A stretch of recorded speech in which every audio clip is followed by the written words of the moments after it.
میں آپ swimming pool میں نہ نہائیں تو اچھا ہے، نہا تو سکتے ہیں اگر منہ کو آپ پانی سے بچا کے رکھیں اور ناک اور منہ کے اندر حلق میں پانی نہ جائے تو روزہ نہیں ٹوٹے گا آپ کا، سوئمنگ پول میں آپ نہاتے رہیں۔ لیکن ایک ٹینشن والا کام ہے، سوئمنگ پول میں نہا کے آپ کی بہت زیادہ انرجی سرو ہوتی ہے، اس سے روزہ لگنے کا بہت سا خطرہ ہوتا ہے۔ روزے میں کوئی ایسا کام کرنا جس سے آپ کو بہت زیادہ روزہ لگنے لگے، یہ مکروہ ناپسندیدہ عمل ہے۔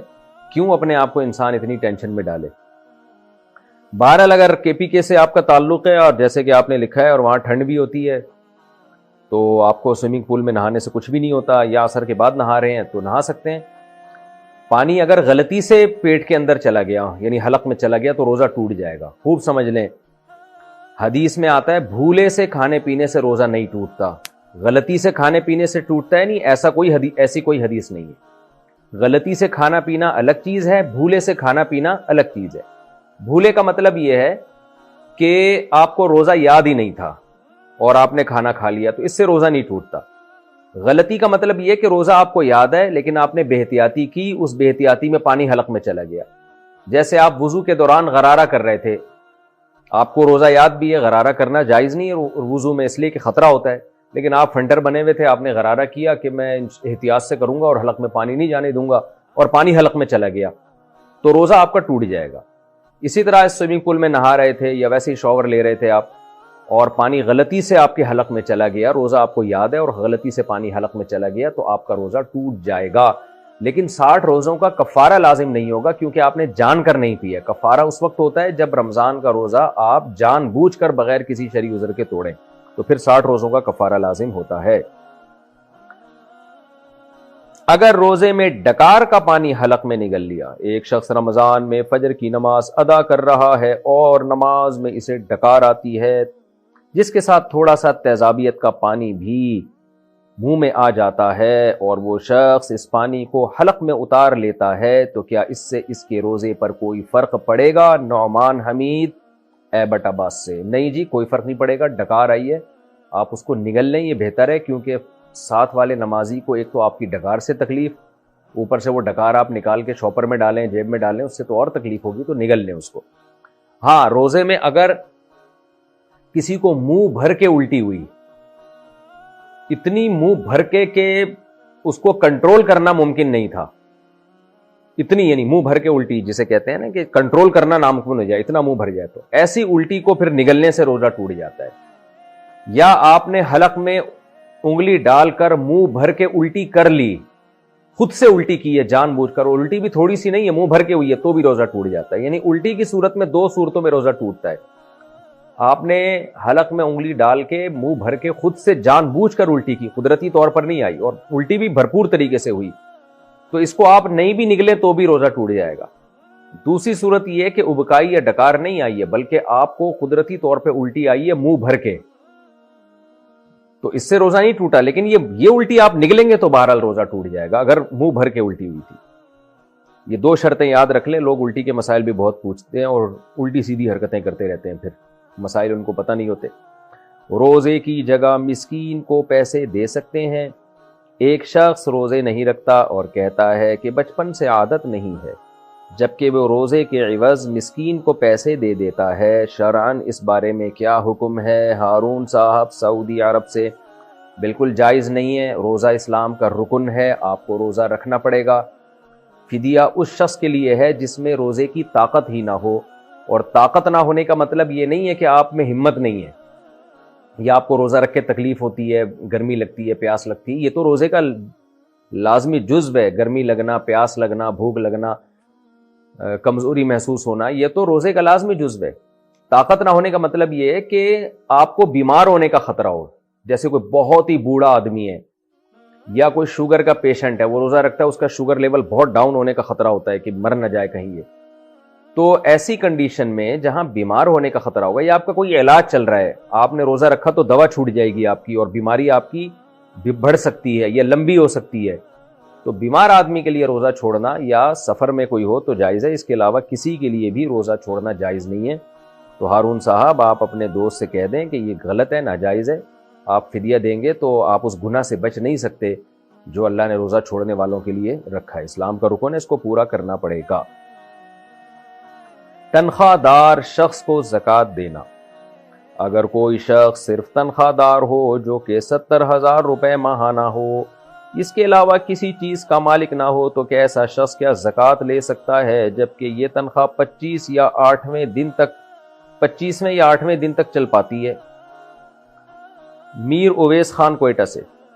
دیکھیں، اس کے پاس اگر گولڈ نہیں ہے، سونا نہیں ہے، چاندی نہیں ہے، کوئی ایسی پراپرٹی جو استعمال میں نہ ہو وہ بھی نہیں ہے، گھر کا ایسا سامان جو پورے سال استعمال نہ ہوتا ہو وہ بھی نہیں ہے، ساری ضرورت کی چیزیں، استعمال کی چیزیں اس کے پاس موجود ہیں، اور اضافی کوئی پیسے بھی اکاؤنٹ میں یا کہیں اس نے سنبھال کے نہیں رکھے ہوئے، تو پھر اس کی اگر صرف 70,000 روپے تنخواہ ہے تو 70,000 روپے جس دن اس کو ملتے ہیں اس دن تو آپ اس کو زکوٰۃ نہیں دے سکتے۔ وجہ اس کی یہ ہے کہ 52.5 تولہ چاندی کی قیمت 70,000 کے لگ بھگ ہی ہے، تو یہ صاحب نصاب ہو جائے گا، اس لیے اس کو زکوٰۃ نہیں دے سکتے۔ لیکن اگر یہ پیسے خرچ ہو جاتے ہیں اس کے اور کم ہو جاتے ہیں 15 تاریخ تک، 20 تاریخ تک، اور پھر یہ 30-35 ہزار تک اس کے پاس رہ جاتے ہیں، تو جب اس کے 52.5 تولہ چاندی کی جو بھی مارکیٹ ویلیو ہوگی اس سے کم اس کے پاس رقم بچے گی تو پھر آپ اس کو زکوٰۃ دے سکتے ہیں۔ جیسے آپ نے بتایا 25ویں یا 8ویں دن تک یہ رقم چل پاتی ہے، تو 25ویں دن دے دیں ان کو زکوٰۃ جب یہ رقم ختم ہو جائے۔ زکوٰۃ کی مد میں راشن فراہم کرنا، زکوٰۃ کی رقم سے کسی کو راشن دلایا جا سکتا ہے یا اس کی ملکیت میں پیسے دینا ہی ضروری ہوتا ہے؟ عمران بلوچ کراچی سے۔ عمران صاحب پیسے بھی دے سکتے ہیں اور راشن بھی دے سکتے ہیں، کوئی حرج نہیں ہے، راشن بھی دلایا جا سکتا ہے۔ کمپنی کے پیسوں پر زکوٰۃ کا حکم، کمپنی پر زکوٰۃ کا کیا حکم ہے؟ حسان ابن علی، اگر آپ کی کوئی کمپنی ہے اور پیسہ سارا آپ کا انویسٹ کیا ہوا ہے، تو اگر وہ لیکوڈ فارم میں ہے، وہ پیسہ کیش اماؤنٹ کی صورت میں ہے تو کیش پہ زکوٰۃ ہوگی، اور اگر آپ نے اس میں کچھ مال خرید کے رکھا ہوا ہے بیچنے کے لیے، تو جتنا مال کمپنی میں بیچنے کے لیے خریدا ہوا ہوگا اس تمام مال کی وہ ویلیو لگائی جائے گی جس ویلیو پہ آپ مال بیچتے ہیں، اس ویلیو کا 2.5% آپ کو زکوٰۃ میں دینا پڑے گا۔ نماز اور صدقہ لوگوں کو دکھا کر کرنا، نماز یا صدقہ وغیرہ میں اس نیت سے دکھاوا کرنا کہ باقی لوگوں کو ترغیب ہو، کیا یہ ریا کے زمرے میں آتا ہے یا ایسا کرنا بہتر ہے؟ نیز اس کی حدود کیا ہیں؟ حمید اللہ صاحب کابل سے۔ دیکھو، قرآن میں اللہ نے بیان کیا کہ ہمارے نیک بندے دکھا کے بھی صدقہ کرتے ہیں، چھپا کے بھی کرتے ہیں۔ چھپا کے کیوں کرتے ہیں؟ اخلاص کی وجہ سے۔ دکھا کے کیوں کرتے ہیں؟ لوگوں کو ترغیب دینے کے لیے۔ تو اس سے ہمیں پتہ چلتا ہے کہ اگر لوگوں کو دکھا کے آپ عبادت کر رہے ہیں اور آپ کا مقصد دکھلاوا نہیں ہے بلکہ لوگوں کو ترغیب دینا ہے، تو یہ بالکل جائز ہے۔ تو نماز دیکھیں حدیث میں آتا ہے نا، اپنے گھروں کو قبرستان نہ بناؤ، گھروں میں بھی نماز پڑھا کرو، یعنی سنتیں۔ تو اس میں ایک بڑا مقصد ہے بچوں کو بھی ترغیب ہو، آپ دکھائیں گے بیوی بچوں کو تو ان کو بھی ترغیب ہوگی، صرف آپ کے کہنے سے ترغیب نہیں ہوتی، آپ بچوں کے سامنے بیٹھ کے دعائیں مانگا کریں، تلاوت کیا کریں تو ان کو بھی ترغیب ہوگی۔ تو اس لیے کسی کے سامنے نماز دکھا کے پڑھنا تاکہ لوگوں کو ترغیب ہو، یہ جائز ہے، اس میں کوئی حرج نہیں ہے۔ البتہ دل میں آپ کے کیا ہے یہ اللہ ہی جانے، لیکن کچھ نماز چھپ کے بھی پڑھنی چاہیے اور دکھا کے بھی پڑھنی چاہیے۔ اسی طرح صدقہ خیرات، کچھ صدقہ خیرات وہ ہوں جو اللہ اور آپ کو پتہ ہوں، حدیث میں آتا ہے دائیں ہاتھ سے دو، بائیں کو بھی پتہ نہ چلے، اور کچھ ایسے ہونے چاہیے جو دکھا کے بھی ہوں۔ روزہ چھوڑ دیا تو صرف قضا ہے یا کفارہ ہے؟ اگر کوئی شخص جان بوجھ کر روزہ نہ رکھے تو قضا کرے گا یا کفارہ بھی دے گا؟ دیکھیں، کفارہ ہوتا ہے روزہ توڑنے کی صورت میں، چھوڑنے کی صورت میں نہیں ہوتا۔ اگر آپ نے رمضان کا روزہ توڑ دیا، بیوی سے ہم بستری کر کے توڑ دیا، ہم بستری کا مطلب یہ کہ انٹرکورس کیا، تو بے شک یعنی صرف انٹرکورس کرنے سے ہی روزے دونوں پر کفارہ لازم آ جاتا ہے۔ اگر عورت کا روزہ تھا اور وہ راضی تھی اس عمل پہ تو اس پر بھی اور شوہر پر بھی، اور یا کھا پی کے روزہ توڑ دیا کسی نے، تو ان دونوں صورتوں میں 60 روزوں کا کفارہ لازم ہے۔ اور روزہ توڑنے سے مطلب رمضان کا روزہ 60 روزے لگاتار رکھنے پڑیں گے، ایک روزے کا بھی درمیان میں ناغا ہو گیا، چاہے بیماری کی وجہ سے ہوا ہو تو نئے سرے سے دوبارہ رکھنے پڑیں گے۔ البتہ خواتین کو اگر درمیان میں مینسز آ گئے تو وہ دن خارج ہیں اس سے، جیسے ہی مینسز ختم ہوں گے دوبارہ کنٹینیو کر لیں، تو اس طرح سے 60 کنٹینیو کریں وہ۔ تو یہ ضروری ہے، یہ بہت بڑا جرم ہے، گناہ ہے رمضان کا روزہ توڑ دینا، اور چھوڑ دینا بھی بہت بڑا جرم ہے، بہت بڑا گناہ ہے، لیکن چھوڑنے کا کفارہ نہیں ہے، بعد میں ایک روزے کی قضا ہے بس۔ سحری کب تک کھا سکتے ہیں؟ اگر صبح صادق کے 1 منٹ بعد تک کچھ کھا پی لیا تو کیا روزہ ہو جائے گا؟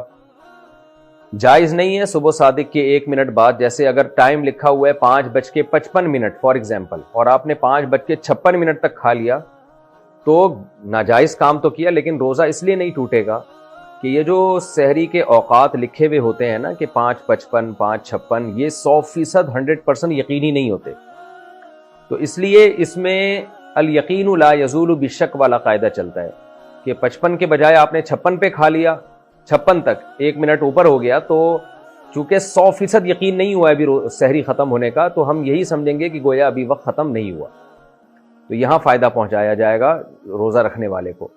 لیکن 2 منٹ ہو گئے تو پھر جو ماہرین فلکیات ہیں وہ کہتے ہیں 2 منٹ اتنی تاخیر ہے کہ پھر آپ دوبارہ قضا کریں اس روزے کی، لیکن اتنی تاخیر درست نہیں ہے، بلکہ ماہرین فلکیات تو یہ کہتے ہیں کہ اگر سحری کا وقت لکھا ہے 5:55 تو آپ احتیاطاً 54 منٹ پہ ختم کر دیں احتیاطاً، تو اس لیے دیر نہ کریں، لیکن 1 منٹ اگر اوپر ہو گیا ہے تو اس سے روزہ ٹوٹے گا نہیں۔ شوگر لیول کم ہو گیا تو روزہ توڑ سکتے ہیں؟ میرا شوگر لیول اکثر کم ہو جاتا ہے، اگر روزہ نہ ہو تو کچھ میٹھا کھا لیا جائے تو بہتر ہو جاتا ہے، لیکن روزے کی حالت میں شوگر لیول کم ہو جائے تو کیا روزہ توڑنے کی گنجائش ہوگی؟ جی ہاں بھائی، گنجائش نہیں، آپ پر تو شوگر کے مریضوں پر تو یہ چیز لازم معلوم ہوتی ہے، کیونکہ ہم نے اپنے ریلیٹیوز میں دیکھا ہے شوگر کے پیشنٹ تھے، روزہ رکھا، شوگر لیول ڈاؤن ہوا اور انا للہ ہو گیا ان کا اچانک۔ تو شوگر کے مریض کو ہر وقت اپنی جیب میں چینی رکھنی چاہیے، اگر وہ روزہ رکھتا ہے تو چینی ہر وقت اپنے پاس رکھیں۔ اگر روزے میں ان کی طبیعت خراب ہونے لگے اور اندازہ ہو جائے کہ انا للہ ہونے والا ہے تو فوراً چینی کھا لیں تاکہ انا للہ ہونے سے ان کی حفاظت ہو جائے۔ تو شوگر کے مریض روزہ رکھیں لیکن اپنے ساتھ چینی رکھیں ہر وقت، کیونکہ جان بچانا بہرحال پہلے ضروری ہے، اور بیمار آدمی کو اللہ نے اجازت دی ہے تو اللہ کی اجازت سے فائدہ اٹھانا چاہیے۔ ہمارے ایک جاننے والے ایک سفر میں میرے ساتھ تھے، ان کو کہیں بس میں الٹیاں ہو گئیں، گاڑی میں الٹیاں ہو گئیں، تو اب مجھے تو پتہ نہیں تھا کہ ان کو شوگر ہے اور یہ کوئی مسئلہ ہے ان کے ساتھ، تو ہم تھے بھی تھر کے سفر میں، صحرا میں، بالکل کوئی نہ ہوٹل قریب میں، نہ کھانے پینے کی کوئی جگہ، تو وہ جناب چکر آ رہے ہیں اور بالکل مرنے لگے وہ۔ تو ہمارے بچے بھی تھے ساتھ میں، شکر ہے کسی بچے کے پاس سے ایک ٹافی نکل آئی، تو وہ ٹافی میں نے ان کے منہ میں ڈالی ہے، تو تھوڑی دیر میں ایک دم ان کی آنکھیں کھلی اور صحیح ہو گئے، بالکل فٹ فاٹ ہو گئے نا، اللہ کا فضل اب تک صحیح ہیں۔ تو اس وقت مجھے اندازہ ہوا شوگر کے مریض کو ہر وقت اپنے پاس لالی پاپ اور ٹافی اور چاکلیٹوں اور چینی اور گڑ اور مٹھائیوں کا انتظام رکھنا چاہیے ہر وقت اپنے پاس۔ روزے میں اچھا وہ تو ان کی حالت ایسی ہو گئی، میں بتا بھی نہیں رہے کہ مجھے میٹھا کھلاؤ، وہ تو ہمیں ہی خیال آیا کہ لگتا ہے ان کو شوگر ہے، ڈاؤن ہو گئی ہے، تو اللہ نے ان کو زندگی دے دی، بچ گئے الحمدللہ، اور جوان آدمی ہے، کوئی زیادہ بوڑھے بھی نہیں ہیں۔ روزے میں انجیکشن یا ڈرپ لگوانا، کیا روزے کی حالت میں انجیکشن یا ڈرپ لگوا سکتے ہیں وغیرہ وغیرہ وغیرہ بھی لکھا ہے انہوں نے، اس کا کیا حکم ہے؟ دیکھیں، روزہ ٹوٹتا ہے کھانے پینے سے یا مقعد کے راستے کوئی چیز باڈی میں داخل کی جائے، یعنی قضاء حاجت کے راستے سے، جیسے کوئی دوا وغیرہ داخل کی جاتی ہے۔ اس کے علاوہ مسام کے ذریعے، اسکن کے ذریعے اگر آپ کی باڈی میں کچھ جائے گا یا نسوں کے ذریعے، تو اس سے روزہ نہیں ٹوٹتا۔ جیسے آپ جب نہاتے ہیں تو پانی مسام کے ذریعے آپ کی اسکن میں، مسام میں داخل ہوتا ہے، لیکن اس سے روزہ نہیں ٹوٹتا۔ تو ایسے ہی ڈرپ اگر کسی نے چڑھوا لی، انجیکشن لگوا لیا، تو اس سے روزہ نہیں ٹوٹتا، اس سے کوئی فرق نہیں پڑتا۔ بعض لوگ کہتے ہیں انجیکشن لگانے سے یا ڈرپ لگانے سے روزہ لگنا بند ہو جاتا ہے، یعنی روزے کی شدت میں کمی آ جاتی ہے، تو روزے کا مقصد فوت ہو جاتا ہے۔ تو دیکھیں، وہ تو نہانے کے بعد بھی روزے کی شدت میں کمی ہوتی ہے۔ آپ اگر ایئر کنڈیشن روم میں آگے بیٹھ جائیں تو وہاں بھی روزے کی شدت میں کمی ہو جاتی ہے۔ تو روزے کی شدت میں کمی پیدا کرنا کوئی بری چیز نہیں ہے۔ اللہ میاں نے ہمیں منع کیا کھانے پینے سے روزے میں، تو بس اللہ میاں کی پابندی ہی کو فالو کرنا چاہیے، کھانے پینے سے منع کیا ہے۔ اب اس سے جتنا روزہ اللہ لگانا چاہے لگ جائے، آپ خود سے اپنے آپ کو ٹینشنوں میں نہ ڈالیں۔ ایئر کنڈیشن روم میں اگر کوئی بیٹھ سکتا ہے روزے میں تاکہ روزہ نہ لگے تو بہت اچھی بات ہے، اللہ میاں نے تو نہیں کہا۔ کسی کو اے سی میسر نہیں ہے تو اس کو روزہ لگے گا، وہ بیچارہ دھوپ میں چل رہا ہے تو وہ اس کو ثواب زیادہ اللہ تعالیٰ دے دیں گے۔ تو اس لیے روزے کی شدت میں کمی پیدا کر لینا نہانے سے، ٹھنڈے پانی سے نہانے سے، یا ایئر کنڈیشن روم میں بیٹھنے سے، یا بعض لوگ رمضان ٹھنڈے علاقوں میں جا کے گزارتے ہیں، تو اس سے کوئی فرق نہیں پڑتا، روزہ ہو جاتا ہے، اس میں کوئی گناہ نہیں ہے۔ تو اسی طرح روزے میں کوئی بیمار تھا، ڈرپ لگوا لی تو کوئی حرج نہیں ہے، بغیر بیماری کے بھی ڈرپ لگوا لی تو بھی روزہ ٹوٹتا نہیں ہے اس سے، لیکن ظاہر ہے کوئی پاگل ہی ہوگا جو بغیر بیماری کے ڈرپ لگوائے گا، ڈاکٹر خود بھی نہیں لگا کے دے گا اس کو۔ روزے میں بد نظری کرنا، کیا روزے کی حالت میں جان بوجھ کر بد نظری کرنے سے روزہ ٹوٹ جائے گا؟ بد نظری کرنے سے روزہ ٹوٹتا تو نہیں ہے، لیکن روزے کا ثواب اتنا کم ہو جاتا ہے کہ ٹوٹنے کے قریب ہی ہو جاتا ہے وہ. جیسے کہ حدیث میں آتا ہے کہ آپ صلی اللہ علیہ وسلم نے کچھ خواتین کو کہا کہ تمہارا روزہ نہیں ہے. انہوں نے کہا کہ ہم نے تو روزہ رکھا ہے. آپ نے ان کو حکم دیا، انہوں نے الٹی کی ہے تو گوشت کے لوتھڑے نکلے اس میں سے. آپ نے فرمایا تم نے کسی کی غیبت کی ہے. تو حالانکہ علماء کا اجماع ہے کہ غیبت کرنے سے بھی روزہ نہیں ٹوٹتا، لیکن یہ کہ کیونکہ گناہ ہے نا، روزے میں اگر آپ غیبت کریں یہ گناہ ہے، تو گناہ کرنے سے روزے کا ثواب ایسے کم ہوتا ہے گویا وہ ٹوٹ گیا. تو نبی صلی اللہ علیہ وسلم کے معجزے کے طور پر اللہ نے دکھا دیا کہ بھئی دیکھو یہ تو ٹوٹ گیا، تم نے تو گوشت کھایا مردہ بھائی کا. تو بد نظری کرنا، بے حیائی کرنا، روزہ فلم دیکھ کے روزے گزارنا، یہ سب چیزیں روزے کے ثواب کو کم کر دیتی ہیں. البتہ روزے کا رکن بہرحال ادا ہو جاتا ہے. رمضان کا جو روزہ تھا اگر نہ رکھتے تو اس کا جو گناہ تھا وہ تو بہت زیادہ تھا. پھر اس لیے روزے میں گناہوں سے بچنا چاہیے. حدیث میں آتا ہے روزہ ڈھال ہے، انسان کو برائیوں سے روک لیتا ہے. اور آپ صلی اللہ علیہ وسلم نے یہ بھی فرمایا کہ رب صائم لیس لہم فی الصیام الا الجوع ورب قائم لیس لہم فی القیام الا السحر او کما قال صلی اللہ علیہ وسلم. پورے الفاظ حدیث کے عربی میں مجھے یاد نہیں ہے. نبی صلی اللہ علیہ وسلم نے فرمایا مفہوم یہ ہے کہ بہت سے روزے دار ایسے ہیں جن کو روزے میں بھوک کے علاوہ کچھ بھی حاصل نہیں ہوتا، اور بہت سے راتوں کو جاگنے والے ایسے ہیں جن کو تہجد میں سوائے نیند خراب کرنے کے کچھ بھی حاصل نہیں ہوتا. تو مطلب یہ کہ وہ لوگ ہیں جو روزہ رکھ کے بھی گناہ نہیں چھوڑتے، تہجد پڑھ کے بھی گناہ نہیں چھوڑتے. تو یہاں بھی علماء نے حدیث کا مفہوم بیان کیا ہے کہ ان کو تہجد کی برکتیں حاصل نہیں ہوتی، روزے کی برکتیں حاصل نہیں ہوتی. بہرحال روزہ بہرحال ہو جائے گا، رکن ادا ہو جائے گا، لیکن روزے میں ثواب میں بہت کمی ہوگی. روزے سے رخصت کن لوگوں کو ہے؟ کون کون سے افراد روزہ چھوڑ سکتے ہیں؟ دیکھیں جن خواتین کو مینسز شروع ہو جائیں ان پر تو روزہ رکھنا ان کے لیے تو جائز ہی نہیں ہے، بعد میں قضا کریں گی وہ. باقی دو قسم کے لوگوں کو اللہ نے اجازت دی ہے روزہ چھوڑنے کی، ایک بیمار اور ایک مسافر. مسافر میں شرط یہ ہے کہ جب سفر آپ مسافر بن چکے ہوں تو بننے کے بعد سحری کا وقت ختم ہوا ہو. جیسے کہ آپ نے کراچی سے ٹریولنگ کرنی ہے لاہور، ایک مثال دے رہا ہوں، یا امریکہ جا رہے ہیں آپ، مثال آدمی اچھی دے تو زیادہ اچھا ہے. جب بھیجنا ہی آپ کو فری میں ہی بھیج رہے ہیں نا، تو امریکہ ہی بھیج دیں سیدھا، یا بلکہ مکہ مدینہ بھیج دیں وہ زیادہ اچھا ہے. آپ مکہ جا رہے ہیں کراچی سے، تو کراچی ایئرپورٹ پہ آپ بیٹھے ہوئے ہیں اور سحری کا وقت ختم ہو گیا، تو آپ کے لیے روزہ چھوڑنا جائز نہیں ہے. اس لیے کہ جب سحری کا وقت ختم ہوا ہے، آپ روزے کے ٹائم پہ جب داخل ہوئے ہیں تو اس وقت آپ مسافر بنے نہیں تھے، اس لیے اس وقت آپ روزہ نہیں چھوڑ سکتے. آپ کو روزہ رکھنا پڑے گا، جہاز میں کمپلیٹ کرنا پڑے گا اس روزے کو. لیکن جہاز اڑ چکا تھا، کراچی چھوڑ چکا ہے اور کراچی کی حدود سے نکل چکا ہے، اس دوران سحری کا وقت ختم ہو گیا، اب آپ مسافر بن چکے ہیں، تو یہ سحری کا وقت جو ختم ہو رہا ہے سفر کی حالت میں ہو رہا ہے. اس سفر میں آپ روزہ چھوڑ سکتے ہیں، آپ رکھ بھی سکتے ہیں، رکھنا زیادہ بہتر ہے، اور چھوڑ بھی سکتے ہیں آپ. تو پھر جو ہے آپ یعنی مقصد یہ ہے کہ سفر سے یہ والا سفر مراد ہے. پھر جب آپ کہیں جا کے اسٹے کریں گے سفر میں، اور آپ ٹریولنگ کر رہے ہیں، کم از کم 78 کلومیٹر دور جا رہے ہیں، آپ اپنے شہر کے مضافات سے بھی باہر 78 کلومیٹر دور جا رہے ہیں، تو اتنے لمبے سفر میں جب سحری کا وقت ختم ہوگا تو آپ روزہ چھوڑ سکتے ہیں. اور وہاں پہنچنے کے بعد اگر کسی شہر میں جب تک آپ 15 دن کے اسٹے کی نیت نہیں کرتے آپ کے لیے روزہ چھوڑنا جائز ہے. جہاں شہر میں آپ نے 15 دن کے اسٹے کی نیت کر لی تو پھر آپ روزہ نہیں چھوڑ سکتے. اچھا بھائی، روزے میں دانت سے خون نکل آئے تو کیا حکم ہے؟ اگر روزے کی حالت میں دانتوں سے خون آتا ہو، کبھی تھوک پر غالب اور کبھی کم، اگر حلق میں اتر جائے تو کیا حکم ہے؟ فہیم اشرف فیصل آباد سے. اگر خون آپ کا دانتوں سے نکلا اور وہ تھوک پہ غالب نہیں ہے، یعنی کم خون ہے، کم خون کی علامت یہ کہ آپ نے جب تھوک پھینکا تو اس میں سرخی کم ہے، تھوک غالب ہے، تو ایسے تھوک کو نگلنے سے روزہ نہیں ٹوٹتا. لیکن اگر آپ نے تھوک پھینکا تو وہ اس میں سرخی زیادہ ہے اور تھوک کم ہے، تو اس کا مطلب خون غالب آ گیا ہے، تو پھر ایسے تھوک کو آپ نگلیں گے تو روزہ ٹوٹ جائے گا، چاہے آپ جان کے نگلیں یا غلطی سے نگلیں. میں بار بار بتاتا ہوں، بھولے سے کھانا پینا الگ بات ہے، غلطی سے کھانا پینا الگ چیز ہے.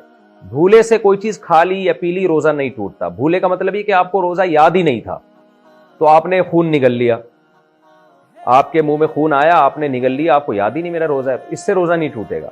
لیکن آپ کو روزہ یاد ہے اور پھر آپ نے جو ہے وہ آپ نہ چاہتے ہوئے بھی حلق میں وہ خون اتر گیا, پھر روزہ آپ کا ٹوٹ جائے گا. روزے میں کان میں دوا ڈالنا, کان میں دوا ڈالنے سے روزے کا کیا حکم ہے؟ ہمارے جتنے قدیم فقہا ہیں ان سب نے یہی بات لکھی ہے کہ کان میں دوا ڈالنے سے روزہ ٹوٹ جاتا ہے. اس کی وجہ یہ تھی کہ ان فقہا کے زمانے میں جو بھی طبیب تھے, حکیم تھے, وہ یہ سمجھتے تھے کہ کان سے ہوتا ہوا کوئی راستہ ہمارے دماغ تک پہنچتا ہے, تو اس لیے انہوں نے یہ فتویٰ دیا ان حکیموں کی اور طبیبوں کی رائے کے مطابق کہ چونکہ دماغ میں بھی کوئی چیز ڈائریکٹ داخل کی جائے, جیسے ناک کے ذریعے داخل ہو جاتی ہے, دماغ تک چیز چلی جاتی ہے, تو جیسے ناک کے ذریعے دماغ میں چیز پہنچائی جائے گی تو روزہ ٹوٹے گا, تو کان کے ذریعے بھی. لیکن جدید تحقیق نے یہ بات ثابت کر دی ہے کہ کان میں کوئی بھی ایسا راستہ نہیں ہے جو ہمارے دماغ تک پہنچتا ہو. تو لہذا اب اس زمانے میں ہمارے فقہا کا اختلاف ہوا ہے. ہمارے ہی بہت سے علماء بر صغیر کے اور دیگر دنیا کے علماء, ان کی رائے یہ ہے کہ کان میں دوا ڈالنے سے روزہ ٹوٹے گا. لیکن اس جدید تحقیق کی بیس پر بہت سے علماء کی رائے یہ ہے کہ کان میں دوا ڈالنے سے روزہ نہیں ٹوٹتا. تو ہماری رائے بھی یہی ہے کہ کان میں دوا ڈالنے سے روزہ نہیں ٹوٹتا. یہ میں نے ڈیٹیل اس لیے بیان کر دی کہ ہو سکتا ہے کوئی قدیم فقہا کا حوالہ دے اور کیا انہوں نے تو لکھا ہے کتابوں میں کہ روزہ ٹوٹ جاتا ہے. تو میں نے عرض کیا وہ اس لیے لکھا ہے کہ ان کا خیال یہ تھا کہ کان سے ہوتا ہوا کوئی راستہ ہمارے دماغ تک پہنچتا ہے, ہم کان میں کوئی چیز ڈالتے ہیں تو وہ ہمارے دماغ میں پہنچتی ہے. ان کی یہ رائے تھی, دیکھیے یہ تحقیق سے غلط ثابت ہو گئی ہے یہ بات. روزہ میں کیا سرما لگا سکتے ہیں؟ کیا دوران روزہ آنکھ میں سرما ڈالا جا سکتا ہے؟ عدنان ظفر: جی جناب, آنکھ میں سرما بھی لگایا جا سکتا ہے اور آنکھ میں دوا بھی ڈالی جا سکتی ہے, چاہے وہ دوا حلق تک ہی محسوس کیوں نہ ہو. وجہ اس کی ہے کہ یہ حدیث سے ثابت ہے. تو جب نبی صلی اللہ علیہ وسلم سے ایک چیز ثابت ہو گئی ہے تو پھر بعض لوگ اس میں کہتے ہیں کہ وہ ہم آنکھ میں دوا ڈالتے ہیں تو حلق میں محسوس ہوتی ہے, تو بھائی ہونے دو محسوس, روزہ نہیں ٹوٹے گا کیونکہ نبی صلی اللہ علیہ وسلم سے ثابت ہے. روزے میں ٹھنڈے پانی سے نہانا, کیا ٹھنڈے پانی سے نہانے سے روزہ ٹوٹ جاتا ہے یا مکروہ ہو جاتا ہے؟ معراج محسود: معراج بھائی, روزے میں نہایا ہی ٹھنڈے پانی سے جاتا ہے. اگر آپ گرمیوں کے روزوں میں گرم پانی سے نہائیں گے تو آپ تو آدھے ہو جائیں گے, ایک روزہ گزارنا آپ کے لیے ناممکن ہو جائے گا. تو روزے میں ٹھنڈے ٹھنڈے پانی سے نہایا کریں, بہت مزہ آتا ہے. جب شدید پیاس لگ رہی ہو, شدید گرمی لگ رہی ہو, آپ کو یاد ہے 4-5 سال پہلے کراچی میں بڑے ہی خطرناک قسم کی گرمیوں کے روزے شروع ہوئے تھے, تو اس وقت تو ہم مارکیٹ سے برف لا کے ہم نے اس میں رکھے بالٹیوں میں, اور پھر جو ہم اس سے نہائے ہیں تو وہ مزہ میں اب تک بھولا نہیں ہوں, کیونکہ ایسی حالت خراب, کراچی میں بہت لوگ مر گئے تھے اس گرمی سے. تو ٹھنڈے پانی سے نہائیں, اچھا ہے. اللہ خوش ہوتا ہے ان چیزوں سے کہ دیکھو میرے بندے اپنے آپ کو عبد سمجھتے ہیں, غلام سمجھتے ہیں. عبد کا کام ہوتا ہے عاجزی ان کے ساری, اور جو زیادہ فنٹر بنتا ہے وہ اپنے آپ کو روزہ لگاتا ہے, کہتا ہے نہیں مجھے کچھ نہیں ہوتا. تو بھائی ہم تو کمزور لوگ ہیں, ہم تو روزے سے ہم تو بہت کوشش کریں گے کہ ہمیں روزہ نہ لگے کسی طریقے سے. تو پھر جتنا اللہ لگانا چاہے تو اللہ کی مرضی ہے, وہ آزمائش ہے. اپنی آپ کو خود سے آزمائشوں میں ڈالنا یہ کوئی چنگا کام نہیں ہے. روزے میں ٹوتھ پیسٹ کرنا, روزے کی حالت میں ٹوتھ پیسٹ کرنا کیسا ہے جبکہ وہ حلق سے نیچے نہ اترے؟ حنظلہ ضمیر چکوال سے. دیکھیں, مسواک کرنا تو بالکل جائز ہے, نبی صلی اللہ علیہ وسلم سے صحیح حدیث سے ثابت ہے روزے میں آپ مسواک کیا کرتے تھے. ٹوتھ پیسٹ میں مسئلہ یہ ہے, بذات خود ٹوتھ پیسٹ کرنا بھی جائز ہے, لیکن علماء منع اس لیے کرتے ہیں, اس کو مکروہ اس لیے قرار دیتے ہیں کہ اس میں اس بات کا بہت زیادہ امکان ہوتا ہے کہ حلق میں چلا جائے, کیونکہ وہ ایک ٹیسٹ والی چیز ہے, جھاگ بنتا ہے. تو اس لیے دیکھیں نبی صلی اللہ علیہ وسلم نے روزے میں غرارہ کرنے سے منع کیا, غرارے کرنے سے. حالانکہ جب ہم غرارے کرتے ہیں تو ضروری تو نہیں کہ پانی حلق میں چلا جائے, اکثر نہیں جاتا, بلکہ آپ احتیاط کے ساتھ اگر غرارہ کریں گے تو پانی نہیں جاتا حلق میں, لیکن پھر بھی منع کیا. کیوں؟ ٹوٹنے کا خطرہ ہوتا ہے, پانی کے حلق میں جانے کا خطرہ ہوتا ہے. تو اسی وجہ سے علماء منع کرتے ہیں کہ بھئی آپ روزے میں ٹوتھ پیسٹ نہ کریں, کیونکہ اس کا جھاگ ہوتا ہے بہت زیادہ, اس میں ایک جو ہے وہ کوانٹٹی بھی اس کی ایسی ہوتی ہے کہ وہ اس کو روکنا بعض دفعہ مشکل ہو جاتا ہے, اس کی چھینٹیں حلق کے اندر چلی جاتی ہیں, اس سے روزہ ٹوٹ جائے گا. تو روزے کو بچانے کے لیے, ٹوٹنے سے بچانے کے لیے یہ فتویٰ دیا جاتا ہے کہ ٹوتھ پیسٹ کرنا مکروہ ہے, ناپسندیدہ ہے روزے کی حالت میں. اور ضرورت بھی نہیں ہے، مسواک کریں، اس بہانے سے مسواک کی سنت بھی زندہ ہو جائے گی۔ تو اب سحری کرنے کے بعد آپ ایک دفعہ برش کر لیں اور رات کو سونے سے پہلے کر لیں تو سارا دن ضرورت نہیں پڑتی، اور پھر درمیان میں مسواک کرتے رہیں تو مسواک کے بڑے فائدے ہیں۔ اور مسواک میں چونکہ سنت ہے، اس لیے اگر غلطی سے مسواک کا ریشہ حلق میں چلا بھی جائے تو روزہ بھی نہیں ٹوٹتا اس سے، یہ بھی ذہن میں رکھیں۔ جان کر نہ کھائیں اس کی ڈنڈی، اگر غلطی سے چلی گئی ہے تو روزہ نہیں ٹوٹے گا۔ خون دینے سے کیا روزہ ٹوٹ جاتا ہے؟ کیا خون دینے سے روزہ ٹوٹ جاتا ہے؟ عدنان ظفر: نہ خون دینے سے روزہ ٹوٹتا ہے نہ خون لینے سے روزہ ٹوٹتا ہے، کچھ نہیں ہوتا اس سے۔ روزہ میں نسوار لگانا، روزے میں نسوار لگانا کیسا ہے؟ فضل خالق جدہ سے: شدید مکروہ اور ناپسندیدہ عمل ہے۔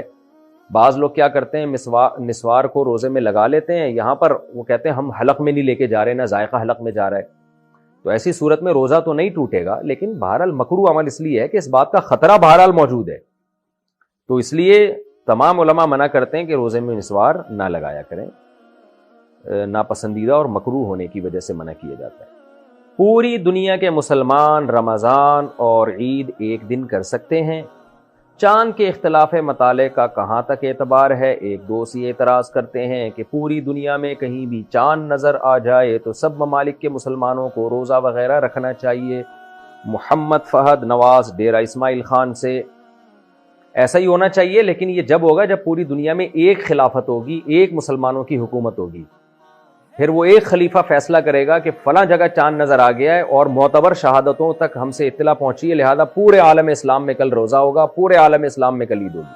اب چونکہ ایک خلیفہ نہیں ہے مسلمانوں کا، ایک گورنمنٹ نہیں ہے، تو پھر ہم شریعت نے حکم دیا ہے کہ جو جس خطے میں رہتا ہے وہاں کی حکومت کے فیصلے کا وہ پابند ہے۔ تو سعودی عرب میں سعودی گورنمنٹ کے فیصلے کے پابند ہیں آپ، پاکستان میں پاکستانی گورنمنٹ کے، ملیشیا میں ملیشیا کی گورنمنٹ کے فیصلے کے پابند ہیں، اور جہاں اسلامی حکومت نہیں ہے تو وہاں مسلمانوں کو چاہیے کوئی کمیٹی بنائیں جو چاند دیکھنے کا اعتبار کرے، کیونکہ اصل میں جو حدیث میں آتا ہے صوموا لرؤیتہ وافطروا لرؤیتہ، صحیح حدیث ہے، چاند دیکھ کے روزہ رکھو، چاند دیکھ کے افطار کرو۔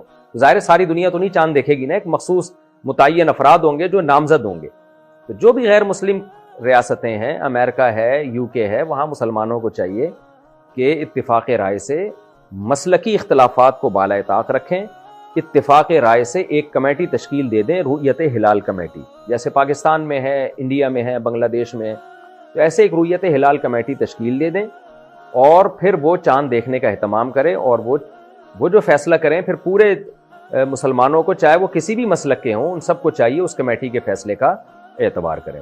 جیسے مفتی منیب صاحب تو بریلوی مکتبہ فکر کے تھے، لیکن جب وہ چاند کا اعلان کرتے تھے تو اہل حدیث بھی اس کو فالو کرتے تھے، دیوبند مکاتب فکر کے لوگ بھی اس کو فالو کرتے تھے، تمام مکاتب فکر کے لوگ اس کو فالو کرتے تھے۔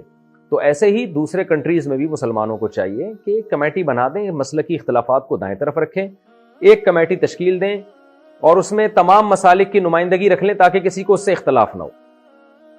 تو وہ کمیٹی جو فیصلہ کرے گی وہ فیصلہ تمام لوگوں پر نافذ ہوگا، اور پھر باقی لوگوں کو چاہیے 1.5 اینٹ کی الگ مسجد نہ بنائیں۔ لیکن یہ باتیں سمجھ میں آ نہیں رہی ہیں مسلمانوں کی، تو کیا کریں؟ باقی پوری دنیا میں ایک عید جب ہی ہو سکتی ہے جب پوری دنیا میں ایک نظام حکومت ہو، ایک خلافت قائم ہو جائے مسلمانوں کی، اور ایک جو ہے وہ امیر ہو۔ روزے میں انسولین لگا سکتے ہیں؟ کیا روزے کی حالت میں انسولین لگا سکتے ہیں؟ حبیب اللہ لاہور سے: جی لگا سکتے ہیں، انسولین تو انجیکشن کے ذریعے داخل کی جاتی ہے، جائز ہے۔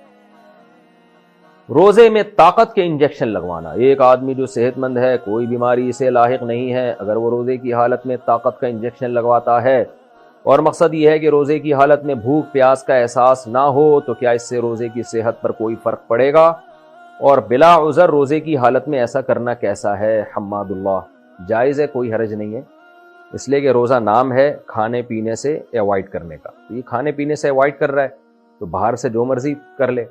بعض لوگوں کو اس پر یہ اشکال ہوتا ہے کہ اس سے روزے کا مقصد فوت ہو جائے گا، تو دیکھیں روزہ نام ہے کھانے پینے سے اور جمع سے ایوائڈ کرنا، باقی اپنے آپ کو زبردستی ٹینشن میں ڈالنا یہ روزے کے مقاصد میں سے نہیں ہے۔ جتنی اللہ کی طرف سے آزمائش آئے وہ تو ٹھیک ہے۔ اس کی مثال ایسے ہے جیسے ہمیں شدید پیاس لگ رہی ہوتی ہے، ہم کیا کرتے ہیں، ٹھنڈے پانی سے نہاتے ہیں، ٹب میں بیٹھ جاتے ہیں جا کے، تو اس سے بھی روزے کی شدت میں کمی آتی ہے۔ تو اب کوئی اس کو، آج تک کسی نے اس کو مکروہ یا ناپسندیدہ نہیں لکھا۔ ہمیں یاد ہے ہم جب بچپن میں بہت شدید گرمی کے روزے ہوتے تھے تو ہم دیکھتے تھے تولیے کو جو ہے نا, ٹاول کو ٹھنڈے پانی میں ڈال کے لوگ سروں پہ ڈال رہے ہوتے تھے تاکہ روزے کی شدت میں کمی آئے. تو اس سے پیاس میں کمی آتی ہے, نہانے سے پیاس میں کمی ہوتی ہے, ایئر کنڈیشن میں بیٹھے رہیں گے تو پیاس میں کمی ہوگی. تو جیسے ان ہیلوں سے, ان تدبیروں سے روزہ لگنے سے کوئی اپنے آپ کو بچائے کہ تاکہ مجھے روزہ نہ لگے, تو کوئی گناہ نہیں ہے. تو ایسے ہی کوئی طاقت کا انجیکشن بھی لگا لیتا ہے تو کوئی گناہ نہیں ہے. باقی اس سے ایسا روزے کا پورا مقصد فوت ہوتا بھی نہیں ہے. آپ طاقت کے جتنے چاہے انجیکشن ٹھوک دیں, جو پیاس لگے گی, جو بھوک لگے گی, وہ اپنی جگہ لگے گی. اگر انجیکشنوں سے آپ کی بھوک ختم ہونے والی ہوتی تو جن کے پاس کھانے پینے کا ٹائم نہیں وہ ٹیکوں پہ ہی سیٹ ہو جاتے, وہ اپنے آپ کو انجیکشنوں پہ سیٹ کر لیتے. تو ایسا نہیں ہے, آپ طاقت کے جتنے مرضی انجیکشن لگوا دیں, بلکہ بعض انجیکشن لگوانے سے تو بھوک ڈبل ہو جاتی ہے آپ کی. تو جو بھوک اور پیاس کی جو وہ شدت ہے وہ اس میں کمی نہیں آتی.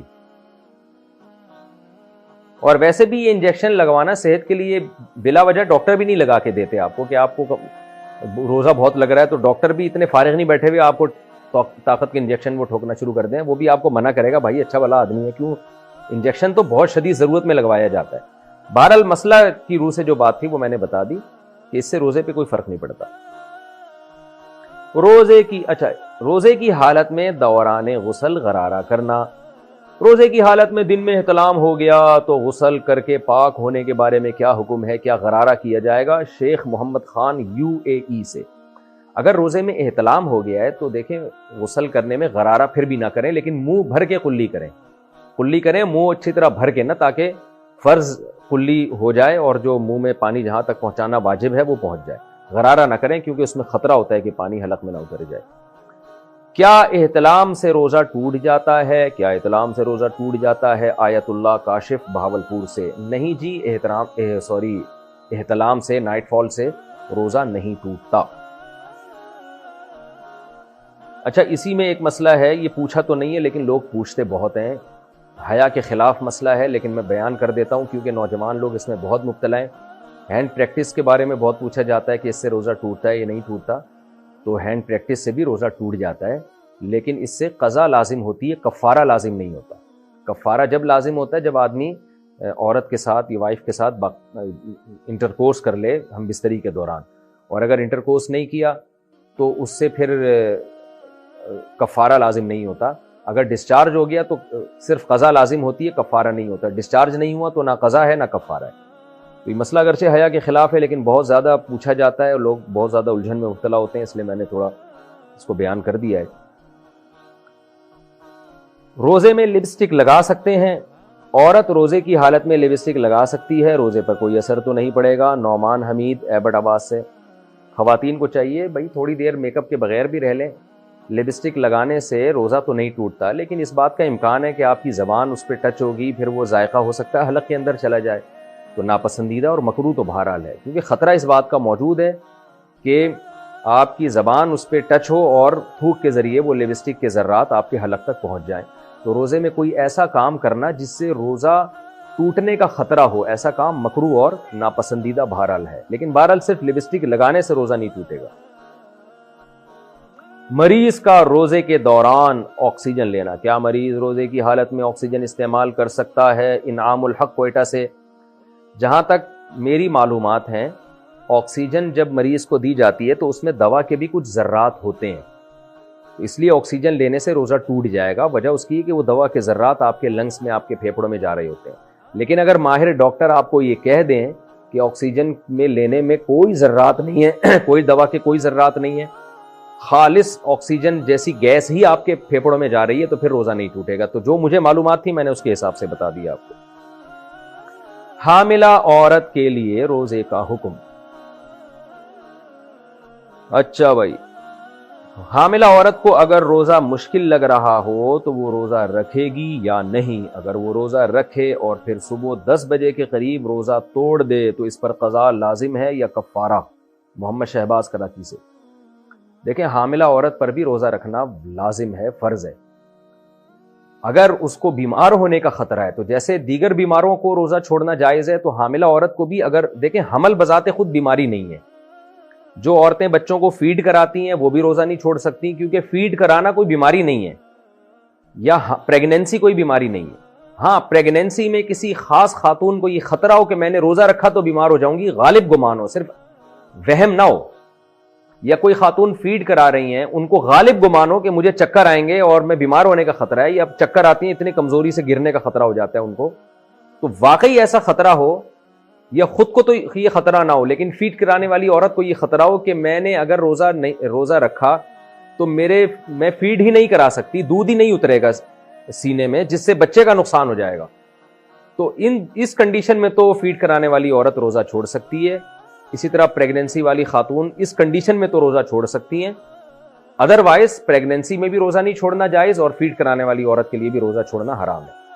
تو اگر یہ خاتون یہ سمجھتی ہیں، خود نہیں سمجھیں بلکہ ڈاکٹروں سے مشورہ کر لیں، اور ایک ڈاکٹر سے نہیں 2-3 ڈاکٹروں سے، اور پھر اپنی رائے قائم کریں کہ اگر ان کو واقعی روزہ رکھنے میں اتنی ویکنیس ہو جاتی ہے کہ ان کے لیے روزہ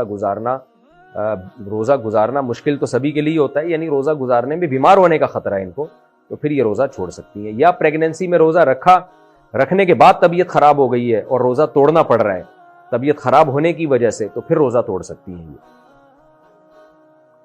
لیکن ویسے پریگننسی میں جو ہے نا بہت سی خواتین رکھتی ہیں روزہ، مغرب سے لے کے سحری تک کھاتی رہیں، کس نے منع کیا؟ کیا روزے میں پرفیوم لگا سکتے ہیں؟ روزے میں پرفیوم لگانا صحیح ہے یا نہیں؟ نیز سر درد کی دوا روزے میں سونگھنا صحیح ہے یا نہیں؟ آصف علی دبئی سے۔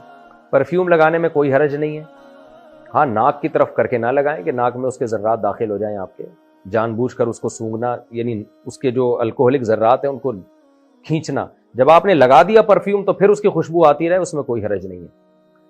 تو باقی مسئلہ یہ ہے کہ سر درد کی دوا سونگھنا، تو سونگھنے میں اگر پراپر ذرات ہیں جو اڑ کے آپ کی ناک کے اندر جا رہے ہیں، اس کو کوئی دھواں وغیرہ یا کوئی کیا کہتے ہیں ایسی کوئی چیز نکلتی ہوئی نظر آ رہی ہے اس کو سونگھنے میں، پھر تو روزہ ٹوٹ جائے گا۔ ادروائز صرف خوشبو کی حد تک، اس کے اندر کوئی اسمیل ہے خاص قسم کی، تو صرف اس کو سونگھنے سے روزہ نہیں ٹوٹتا۔ ہوا سے مٹی حلق میں چلی گئی تو روزے کا حکم۔ میرے حلق میں مٹی اڑ کر چلی گئی تو کیا میرا روزہ ٹوٹ گیا؟ حمزہ رشید کراچی سے۔ نہیں جی، روزہ نہیں ٹوٹا، گرد و غبار سے روزہ نہیں ٹوٹتا۔ ہاں گرد و غبار میں جائیں آپ باقاعدہ اس کو اس نیت سے سونگھیں گے میرے حلق میں مٹی جائے تو پھر روزہ ٹوٹ جائے گا۔ خود سے جو مٹی جا رہی ہے چلنے پھرنے میں تو ان سے روزہ نہیں ٹوٹتا۔